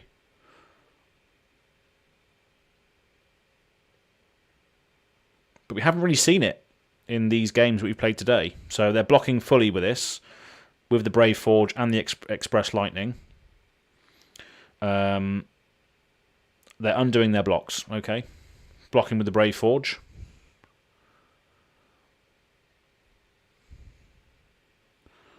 Plus a Take Flight, blue. So blocking out fully here, which is fair enough, because he doesn't want me to have that consistent endless arrow. Enlightened Strike, what's this coming in for? Go again? Yeah, okay. I guess we leak 1 damage with, and then just play Fateful Scene. Fateful Scene on top, that can stay, because you just need to keep blocking, I think, as Andrew says. So we leak 1 damage, and then coming in for Express Lightning for 4. There is no Go Again. There is nothing after this, so we just block with... we could block for 2. We could take 2, go to 5, and then load in Dreadbore with this, and then fire the Red and Ledger off for 6. I think that's probably the... I don't know. Part of me just thinks I need to block all of this and then just snatch to... Yeah, I think we need to do that. Fuck it. Block for 6, then we just snatch on our next turn, and then hopefully threaten that card advantage situation. They're giving it Go Again. Oh, Raydn! Fucking Raydn, man. Raydn is a bane of me. Fine. Raydn. Keep forgetting about that bastard card. Right, this is going to be a fate... Oh, he's going to sink below. Okay. God damn it. Okay. Right. Come on. We got a Fateful Scene coming next. We know that. Plus a sink below. Plus 2 Bolton shots. Right. Okay. Come on.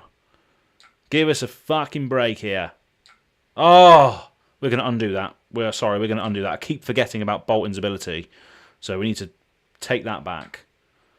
Sink below, that bad boy. We're going to put this to the bottom. Command and Conquer. Pass. Raydn. Okay. Attacks you control. Okay, so we need to Fateful Scene this as well. And then we Command and Conquer next turn. So we need to keep going. Command and Conquer is going to get us a bit of value back, a bit of stuff back here. But we are very much on the back foot at the moment. Fateful Scene. Keep that on top, I guess, because it blocks for 3. And then we just Command and Conquer. Pitching the Bolton shot, coming in for 6. No D-React can be played. There's no Arsenal to be destroyed, unfortunately, but still 6 attack coming in. That's 50. That's half of their life if they don't block. Snapdragon Scalers were absolutely useless in this particular game, so I'm just going to stick with what I know next time and put in the Purchase. 100%. Bullseye Braces also done nothing this game because I just haven't really been able to shoot many arrows at him. This mid-game section is a tough one. Well, it's late game now, but that mid-game section was just horrible.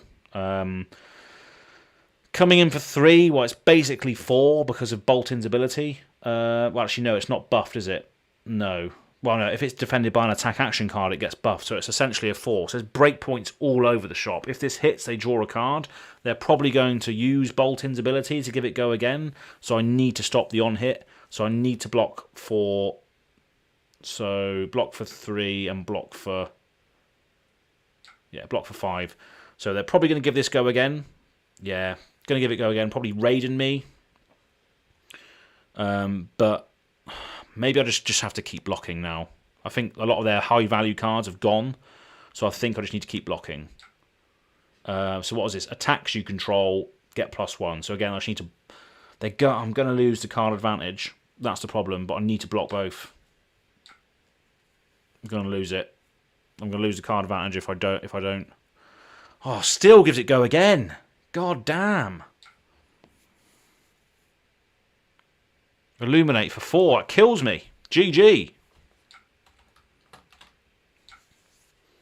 Yeah. I was fully... Because I played a few Lumina combo bolt-ins on here. Because that's normally the bolt-in you see is like the fancy wombo combo style.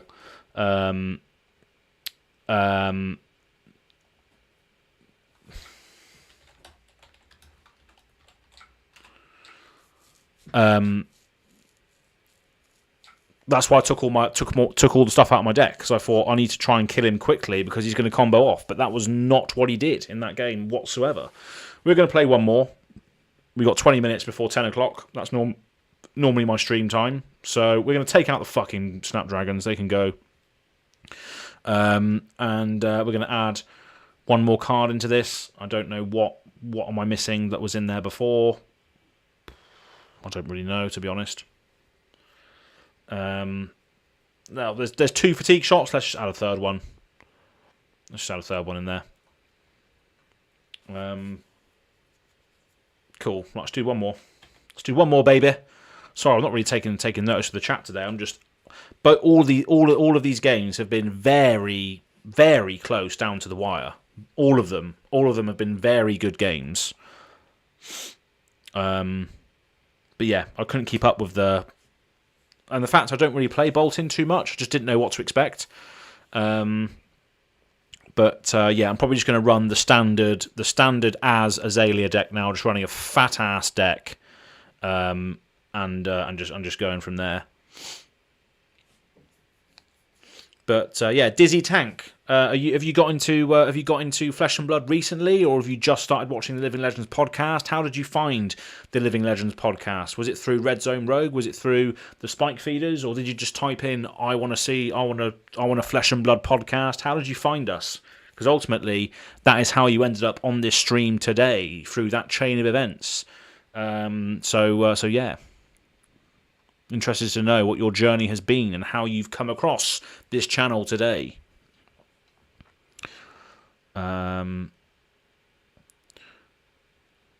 Oof, a lot to type. Yeah, it was a big, long, open-ended question, wasn't it? I do apologise. Yeah, that is a lot to type. We got Dromai, baby. We got Dromai. So, Dromai. We want to be keeping in probably everything in this. We've got all of our poppers. We've got Go Wide. Fatigue Shot, probably take that out because that's not very good. And then everything else, I think, will probably have to stay in there. Sleep Dart is basically Red in the Ledger. Remorseless isn't too good because they normally attack with lots of dragons. But I think everything else needs to stay in there. We've got all of our poppers, so let's just go first in this one. But yeah, last game of the night, Dromai, probably a loss, but we will see. Okay. So we can come in with a large bolt and shot.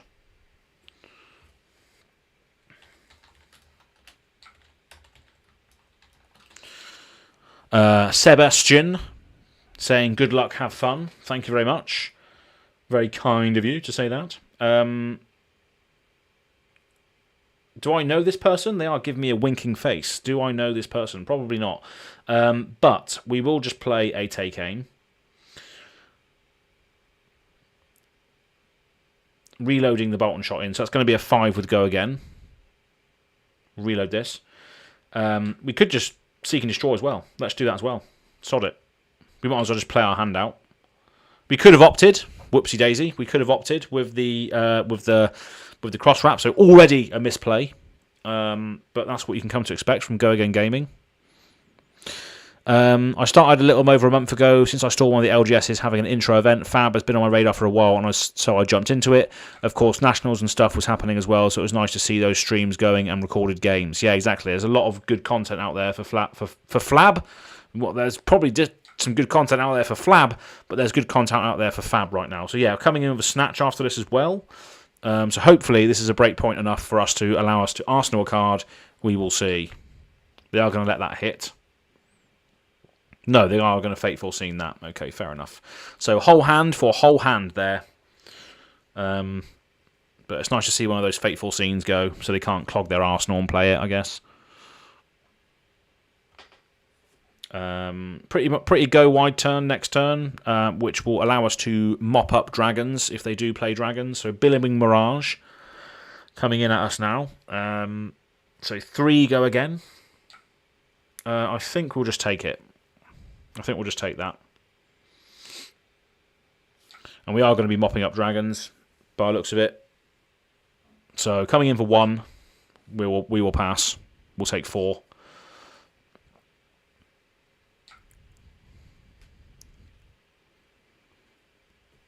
Flamescale Furnace. Gain 1 red for each red card you've played this turn. So 2 resources coming in. 2 resources being used for what? What are they being used for? I don't understand. Okay. Right then, so we're going to activate Dreadbore. Pitching the Razor Reflex. And we're going to load in the Bolt and Shot. So we've got a 5 go again there. But first of all, we're going to use Ravenous Rabble, which is going to be attacking the Aether Ashwing.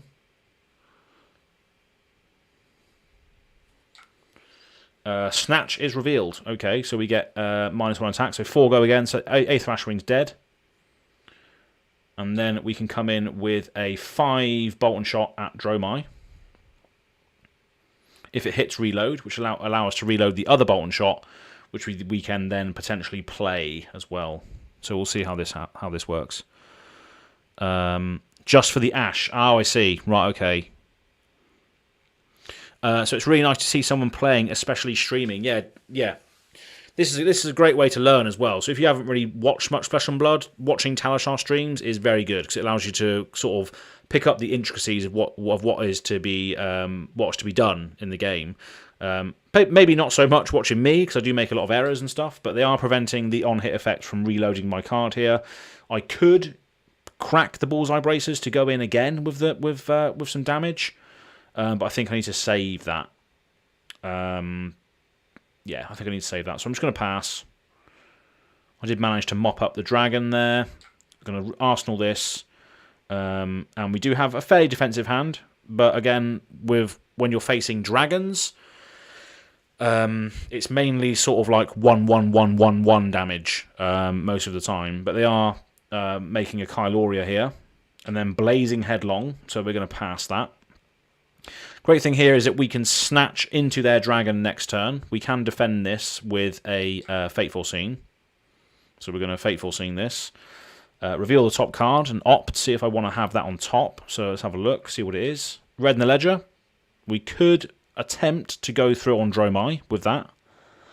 But I don't think we're going to use it. I think we're either going to attack with Bolt and Shot at their Kyloria, or we're going to snatch their Kyloria. It'll be either one of the two, depending on what they do next. So this is Kyloria now coming in at us for 4. We are going to just take cover this, because I think the best way to deal with Dromai is to just keep attacking the dragons. I think that's probably the best thing. Probably the best thing you can try and do. And luckily, in this sort of deck, we can go wide fairly often. So yeah, we can just do the we can only attack once, so we may as well just use the Bolt and Shot. I think attack Kyloria for 3. I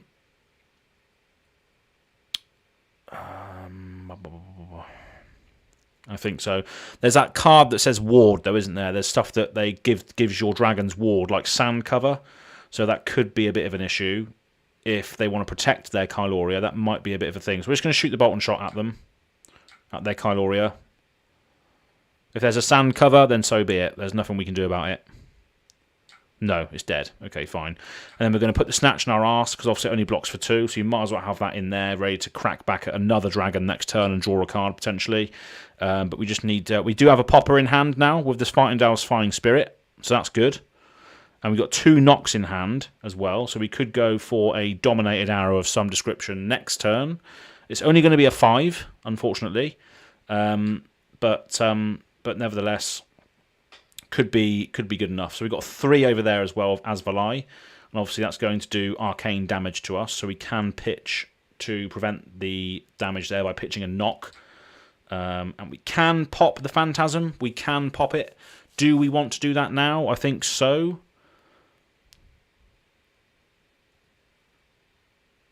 Two go again? I think so, yeah. I think we need to pop it. We will pitch for the arcane damage. We will pitch this. And then we will block with Fireandowls to pop the Phantasm. It says the opponent is disconnected, but I think they're reconnected. So we're going to pop the Phantasm here. Phantasm, see you later. Destroys the dragon and destroys their turn. Hopefully.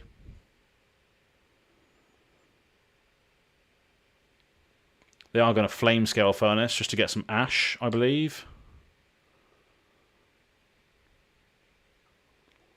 Sigil of Solace to gain some life. Gain more ash. Oh, it's just 1 ash. Okay. Right then, so we can opt, first of all. Keep saying opponent is disconnected, but that's not true. So we're going to opt, first of all, see what we get. Ravenous Rabble. So we could Ravenous Rabble and then load in the Endless Arrow with Dreadbore and fire that off as well. So we could threaten some damage. They're on 43 life, though. Maybe we just go for the Dominated Sleep Dart or something. That can go to the bottom for now. So let's just go for the Dominated Sleep Dart, I think. We're going to use a Tunic Trigger as well, so we're still going to maintain a 5-card hand after this. So we are going to go for the Dominated Sleep Dart. If it hits, they lose all of their abilities, which means they... Yeah, okay, we'll go for the Sleep Dart. Activate Azalea. Give it Dominate. Maybe force some equipment blocks. So we're going to use the Tunic to be able to fire this off at them. So 5 Dominate. If it hits, they lose their hero abilities. So hopefully...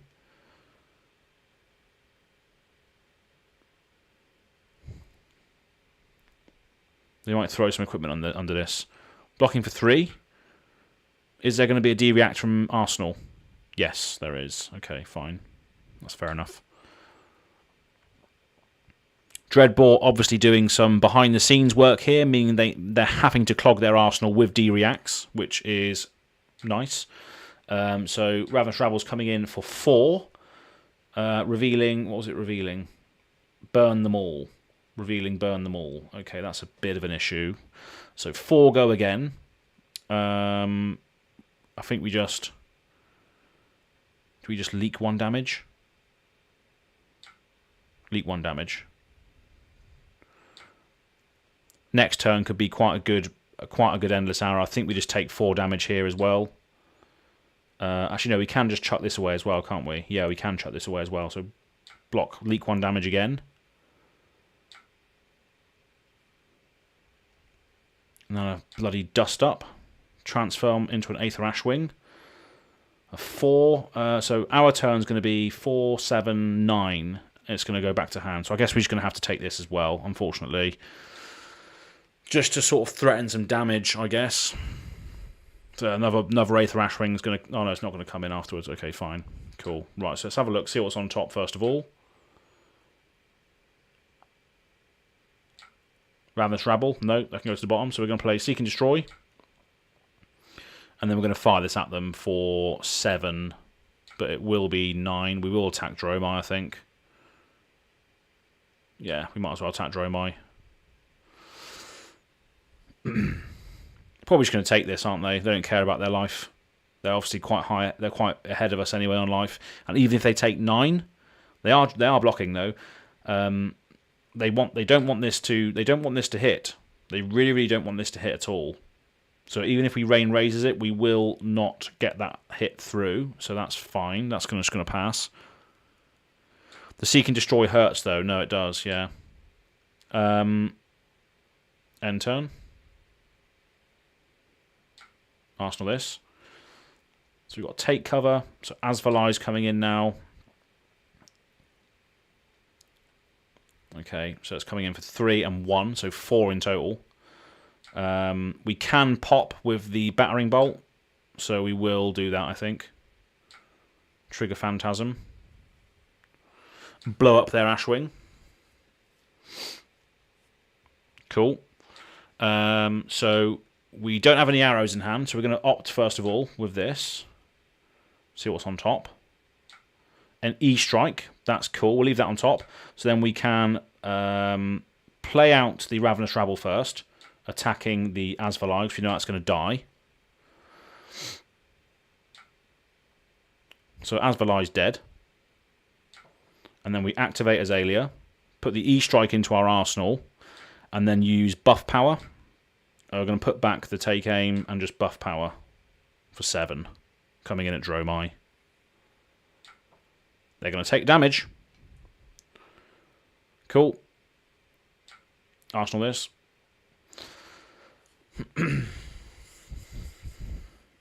So no poppers at the moment. What have we used so far? We have used 1, 2, 3. We've used 3 poppers out of 6 so far. So we haven't used any CNCs yet. We've got 3 CNCs, a battering bolt, and 2 fighting spirits left. Okay, so 5 go again. So we're going to block with. We are going to have a tunic trigger next turn. So I think we leak 1 damage on this. So we just leak 1 damage on this. We reload the red and the ledger in, and then just potentially hit back. We could load in the bolt. No, it's not going to have a buff though, is it? Unless we read the glide path. Yeah, okay, we'll do that. Because they might summon a dragon now, which we might need to kill, so we might need to go a little bit wider. Blaze Headlong. Okay, we'll block for 3, leak 1 again. End of turn. Okay, fine. So, good thing about this is we can opt, first of all, see what's on top. Find out, we'll leave that on top. Lovely old job. Then we will read the glide path to give it a buff. And we'll fire this at them. We'll leave it on top. We'll fire this at them for 7. Go again. Worst case scenario, we can then bullseye braces the red and the ledger into the arsenal and then use tunic to fire that off as well. So we can go a little bit wider and have an interactive turn with the red and the ledger here. So they are going to take 7. Reload this. Activate tunic. And then fire red and the ledger. Cool. And then we have a popper on our defensive turn as well, which is going to be nice. But this is also forcing interaction. The red and the ledger.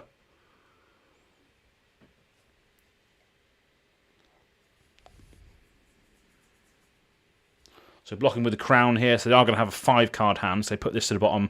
And they are blocking it all here. Little do they know, I have a popper in hand next turn. So that's fine, I guess. We will see. We do have a sink as well. And a pursuit of knowledge, which is quite nice. So we're going to sink this first of all.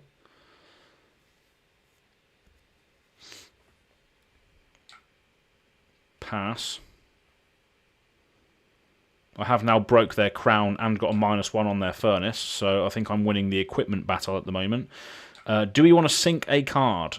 Probably not. We've got quite a resource-intensive hand here, so if we do want to swing back with the Pursuit of Knowledge next turn, we can do, depending on what they do here. It's neck and neck life-wise. They are summoning a Kyloria to attack me with, which I will block with the Find Owls. So, eat my ass. That's going to go down the drain as well. And then we can come in with the Pursuit of Knowledge next turn, which is great, because that's another sort of forced block situation, because it's coming in for 4, but gives me an intellect if it hits. So we'll see if they block with this. So coming in clutch again there with the Find Owl's Fighting Spirit. So glad I added those to the deck. And they are blocking for 1 card and the Phantasmal Footsteps here.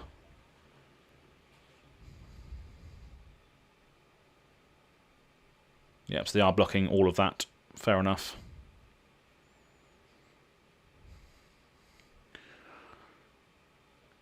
And we still got quite a large advantage with regards to cards in deck. I'm currently on 43 and they're on 33. So we still got a 10 card advantage in deck as well. This is quite a defensive hand here, but we don't have any poppers, which is the shame. So this is coming in for 4, so we're just going to take cover this. We are going to choose to reload the Sleep Dart in. So we block the Kyloria out, and then we're probably going to take... Well, we haven't got anything else. Okay, fine. So cross wrap, flip up the Sleep Dart, so they know that's coming. Command and Conquer on top. That is a popper, so we'll leave that on top. Then we're going to play Read the Glide Path. Leave that on top, obviously, and then we're just going to fire this off at them for 8, which is going to come at Dromai, because we can pop their Army of Dragons next turn with the CNC on top, and this obviously shuts down their turn as well. So again, they're blocking a lot with their cards here, so that's going to come through for 2 damage and turn off Dromai's ability, which is nice. We will respond with a Memorial Ground of our own to put a Sleep Dart back on the top. No, actually, no. We'll put another popper on top. We'll put the Find Owls. Oh no, we can't put that back on there, so that's cost 3. But we can put the Battering Bolt back on top as another popper, which is good. Coming in with us at Colorado, so we'll just block with Command and Conquer. Trigger the Phantasm again. See you later. That's dead. Their turn's pretty much shot off. We can use... I think we probably will use the Sleep Dart here. So... or do we just come in for 7 damage? What do we do? Sleep Dart, I think, is more interactive. But I've got a popper on top regardless, so I think we just come in for 7. Just go at Dromai. Sod it. Leave the Tunic trigger for when we need it, potentially. So just coming in for 7.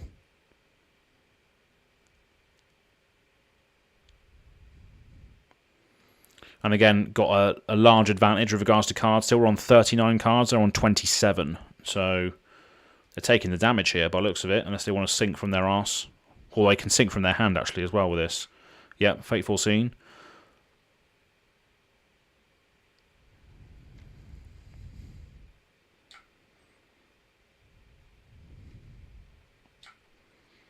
So take a little bit of damage there. So we do have a Battering Bolt to do a Phantasm. And we do have another Memorial Ground as well, so we are going to use a Memorial Ground to put another Battering Bolt back on top. So we're going to put another Battering Bolt back on top of our deck for next turn. And then we got a Mirror Guy being summoned here, which does it does lose Phantasm. So I need to be careful of what happens here. So what is this? So if Chromai dies, they get an action point. So that prevents Phantasm. So we do need to block. That needs to die, I think. The first dragon attack each turn loses and can't gain Phantasm. So this will not have Phantasm. So I think we just leak 1 damage on this one. So we'll leak 1 damage there. And then if he attacks with Mirror Guy, I block with Battering Bolt. I think that's the idea. Yeah, now we trigger Phantasm. Now we trigger Phantasm. Yeah, get rid of that. And on our turn, we can just attack the Chromai with Snatch and then draw a card. So that's probably the best thing to do. Another dragon coming in here.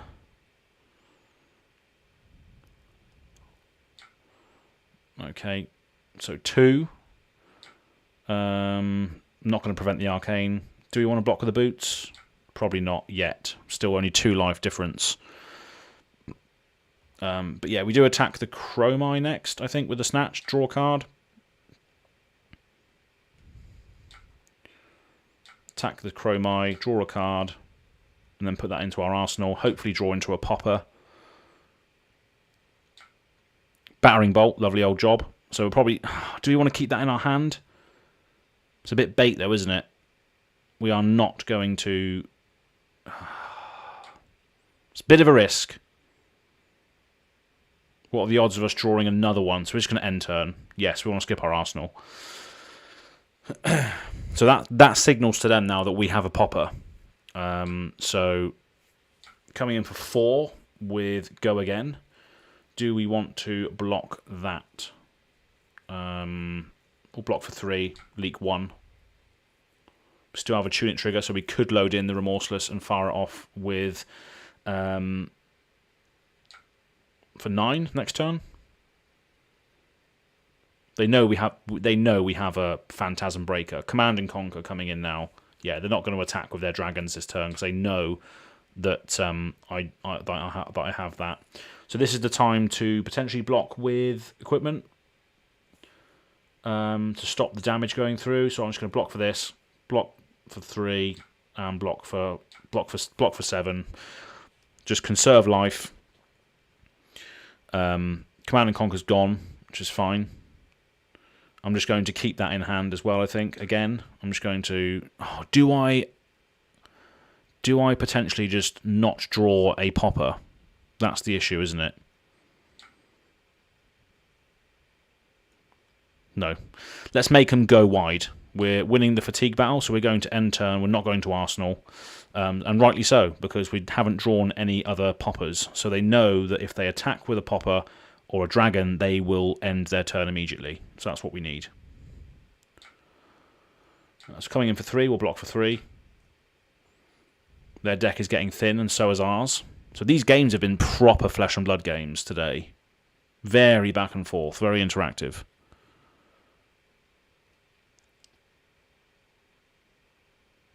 Azalea. Coming in for 2. We will pitch to prevent the arcane. And then we will pop.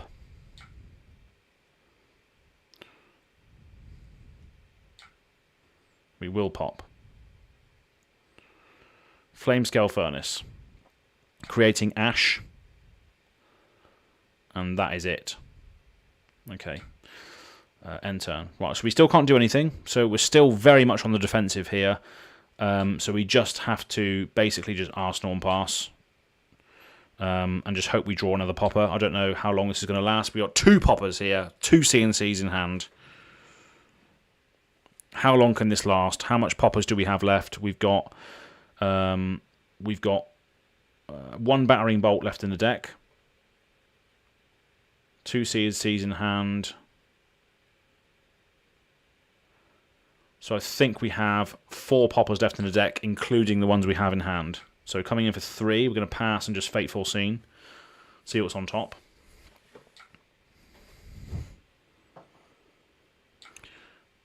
Pass. That can go to the bottom. Bolt and Shot. We might need that later, potentially. Dizzy Tank. Do you go to any of the events in and around London? Unfortunately, not. I live in a sleepy little town called Swindon, which is on the arse end of nowhere, basically. So we don't really get to... there isn't really many shops around here that do any events, unfortunately. It's a bit of a shame. What are we doing here? 6. Do we just take it? I think so. Because we can command and conquer ourselves next turn. So I think that's probably better off to do that. Take 6, destroy knock. That's fine. We can just come back with a CNC of our own. Plus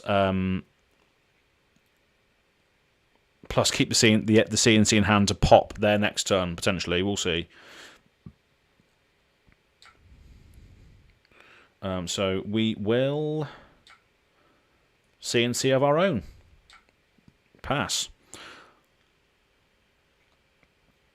What a pity, at least you've got the roundabout. Yeah, the roundabout. Magic roundabout, mate. Yeah, great fun. Yeah, so CNC of our own coming in here for 6, destroying their arsenal potentially. They do have a lot of Ash on board, which I'm a little bit afraid of.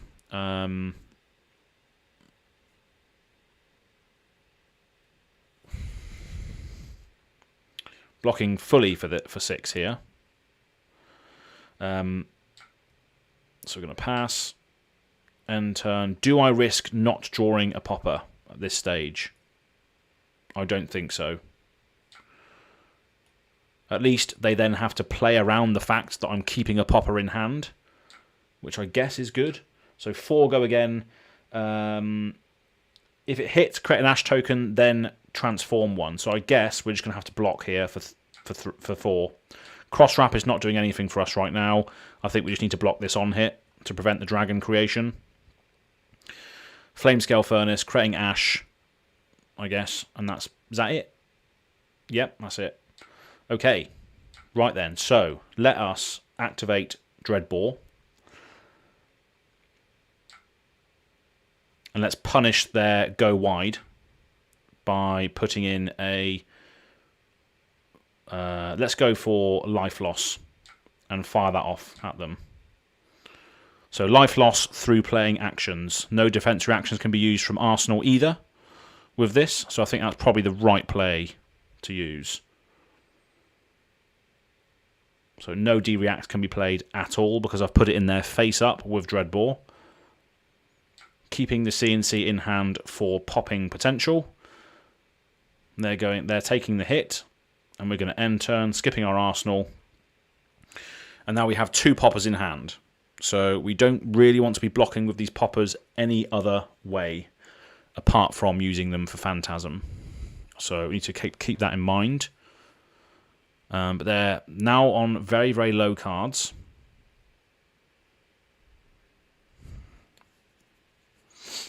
One Aether Ashwing, 2 Aether Ashwing, 3 Aether Ashwing.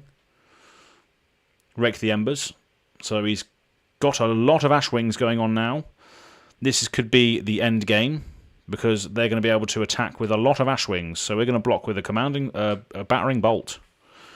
Trigger Phantasm. Destroy everything. Well, destroy that one dragon. So this is probably going to be the hardest part now, is getting through this army of dragons. They still have lots of life. We can't really go wide enough now to really... Yeah, this is going to be an issue. How many Ashwings do they have? 5. So we have to go face now, don't we? So let's load in the red and the ledger, I think. With Bullseye. And fire this off using the sink below. Let's go at Dromai.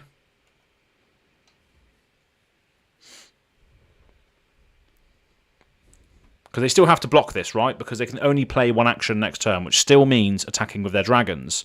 And I pitched another red in the ledger earlier as well, so hopefully this is the counter strategy to the massive board state that they have at the moment. They may be getting ready for second cycle Rake the Embers. Yeah. Yeah, exactly. That's exactly what they're doing. Second cycle Rake the Embers. Sink below from Arsenal. That's fine. We still have a CNC in hand, so we can still block and trigger one more Phantasm at least. But we're gonna not Arsenal a card. 2 more poppers in hand here. Seek and Destroy. Oh, what's this do? Chromai. Yes, if I kill this, they still get another action point. So we are going to block with Fyendal's Fighting Spirit. Trigger Phantasm. So that destroys that. They do get an action point back for that, though. So that's essentially not a Phantasm.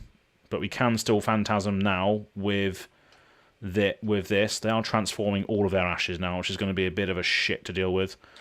So we're going to trigger a Phantasm again. So we have to load in the Endless Arrow with the Seek and Destroy, which is a bit of an issue. So yeah, this second cycle is going to be hard to get through. We can take down one of their dragons with the Endless Arrow, but that's not going to be enough, is it? So we have to activate Dreadbore, pitch this, put this in with +1, fire it at Dromai, put it back into hand. But yeah, this is going to be 1, 2, 3, 4, 5. Yeah, so there's quite a lot of dragons there, unfortunately. Not really much we can do about it. I don't think we have any poppers left now. I think it's mainly Red in the Ledgers that we have left. I mean, we can survive one round of... so it's coming in for 3. So we need to block with Pursuit of Knowledge, leak 1 damage. And then we just have to block with all of these, I guess. Well, or not block. Yeah, this is going to be the gotcha, isn't it?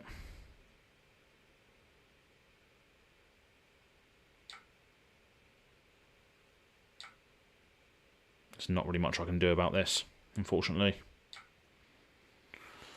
Yeah, I think Azalea needs to have a some form of arrow that sort of spreads damage. I think there needs to be some card that answers this sort of board state generation, because it's just non-interactive at this stage. It's just pinging me for 1 constantly. There's nothing I can really do about it, unfortunately. I think we did all right up to this point, but yeah, there's a second stage plan in this deck, obviously, which we did not plan for at all. I don't think there's any more poppers left in the deck either. So we've got Find Owls, CNC, CNC, and then we've got Battering Bolt, Battering Bolt, Battering Bolt, Battering. Yeah, so we've got all of our poppers are in the graveyard. So there's not much we can redo about that. And I think we've used both Memorial Grounds as well. So we can't do that either. So that's a bit of a shame. So I think we are just going to die, unfortunately. So let's Find Owls. Let's use Dreadball. Put Endless Arrow into the arsenal. Take aim. So this is coming in for +4. So it's coming in for 8 at Dromai. They've got 11 cards in their deck, including what they've got in their hand.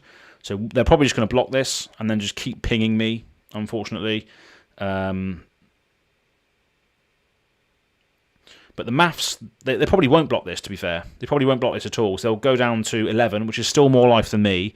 Then they've got a full hand to use, plus all of their dragons. So yeah, so that late game is just pretty vile.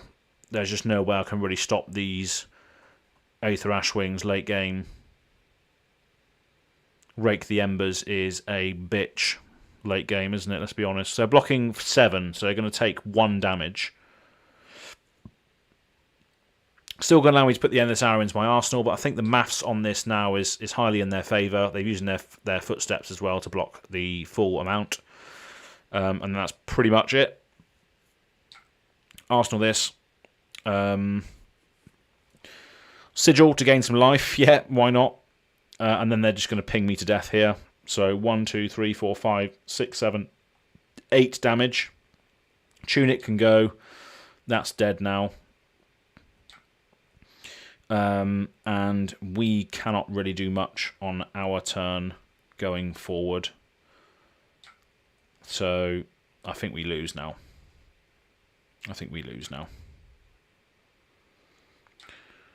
Bit of a shame.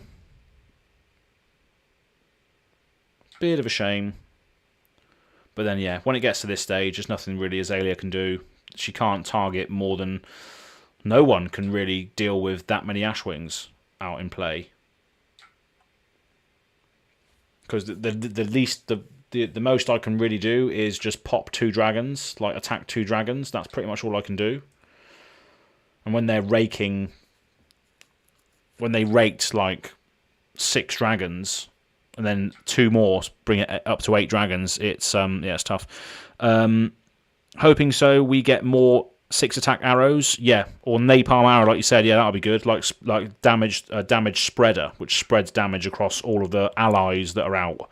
That would be cool. That would be nice on flavour sort of situation. So I guess we can just activate Azalea blindly here because we're not going to be able to use... so we'll see what happens, see what we get. Snatch, okay, fine. So we're coming with an Enlightened Strike. There's not really much we can do here. We can...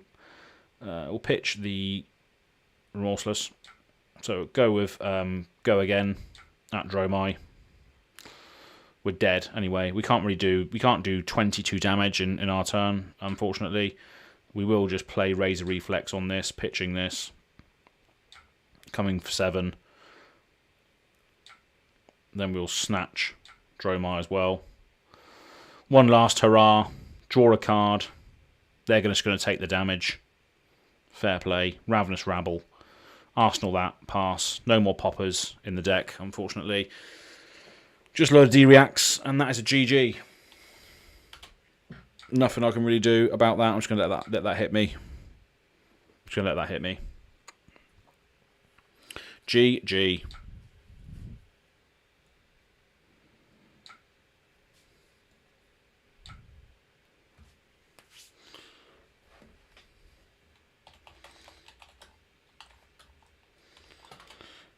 Have a great day. Lovely old job. She does aggro pretty well. In more control aggro, playing as many buffs on an arrow than trying to dominate it each turn. Yes. You too, they're saying. Thank you very much. Like, pay X and deal X damage to among allies your opponent controls. Yeah, exactly. Yeah, something like that. Some sort of widespread damage dealer would be good. Because... yeah, you could probably pitch that sort of stuff early game to then deal with the en masse dragons at the end. You could also have you sacrifice an attack from the arrow. You could split damage to X target allies. Yeah, exactly. It's the one matchup I'm not sure how Azalea deals with, Andrew is saying. No, yeah, that's right. Even the guy who got Azalea to top 8 lost to Dromai. So, yeah, it's definitely a tough one. I think I was doing the right thing.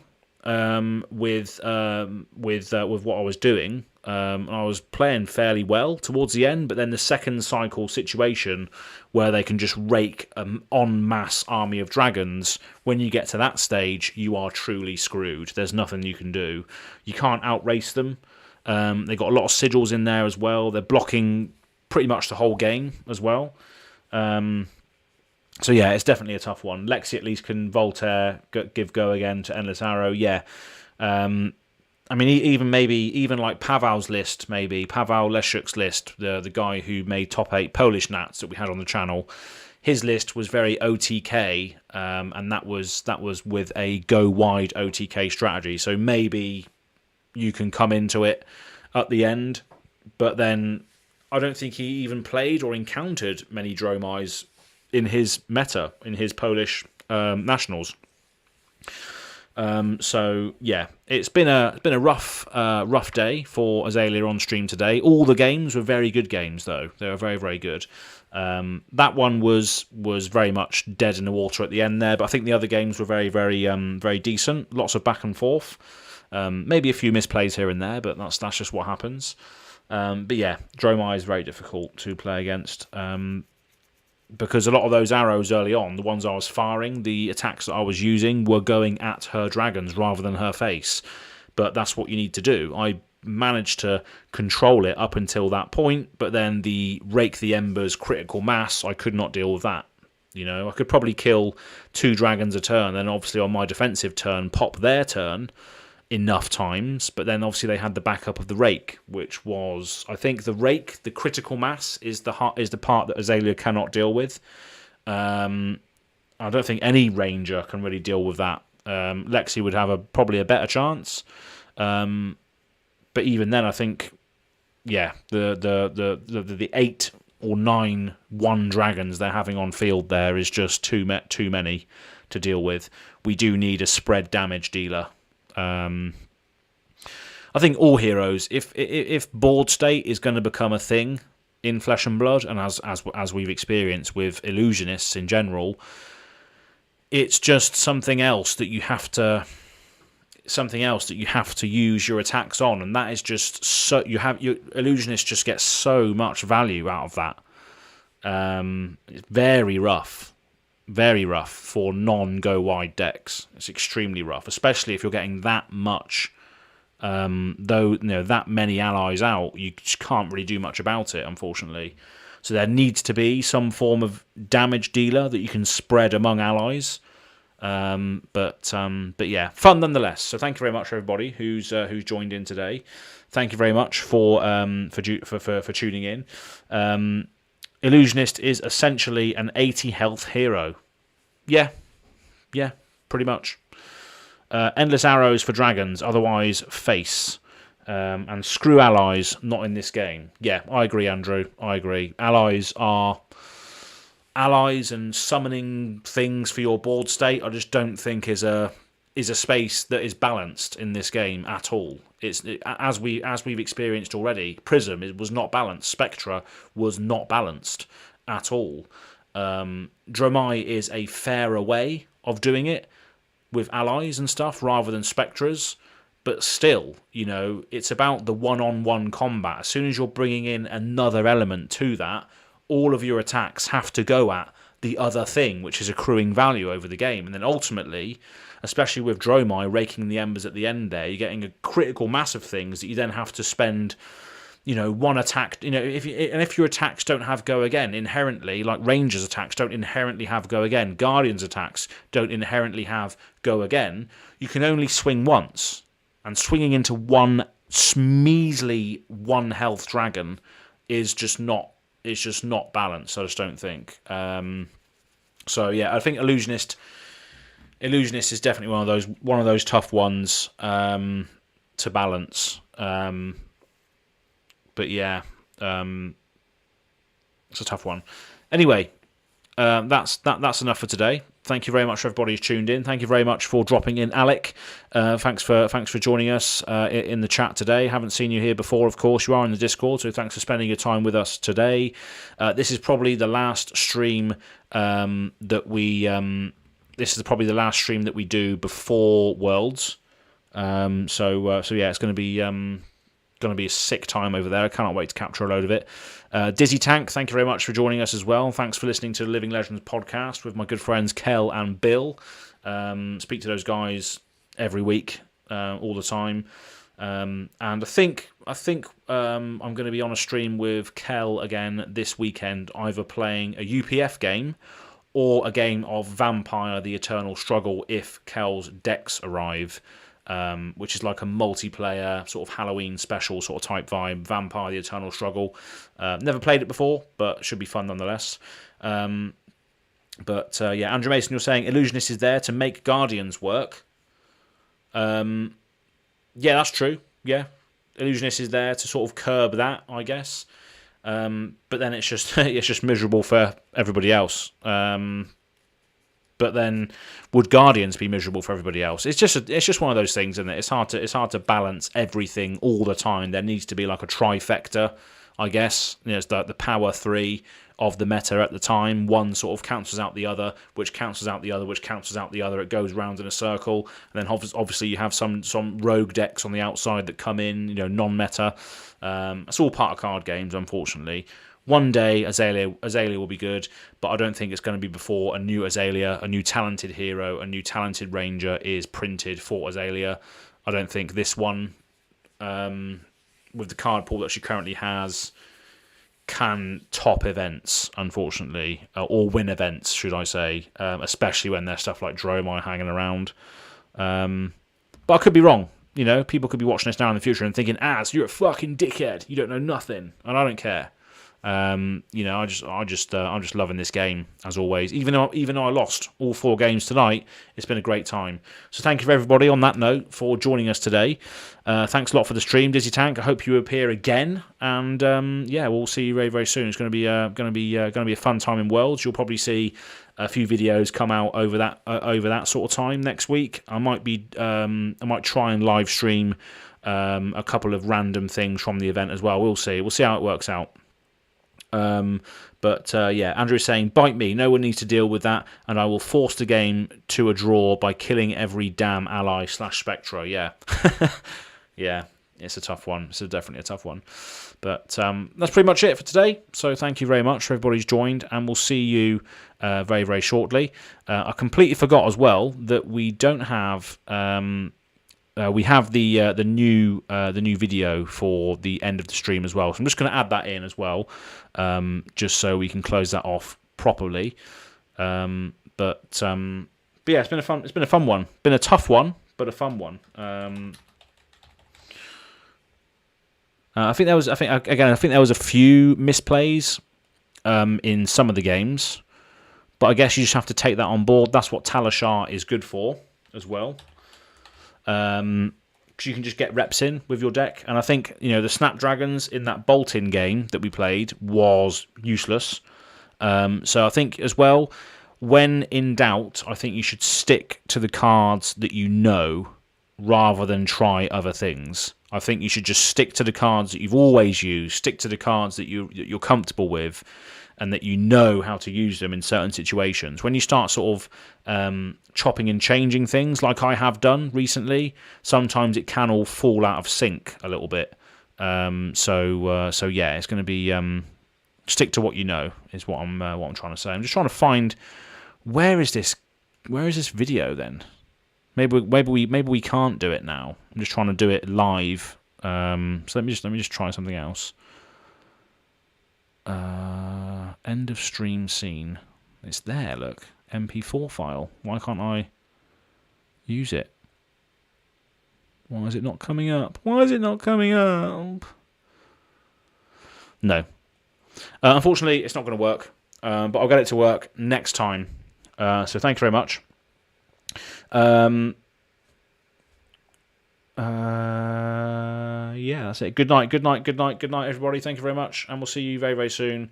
And if you haven't liked this video already, please do that. Thank you very much. We'll see you next time. Peace out. If you haven't liked this video already, please do that. Thank you very much. We'll see you next time.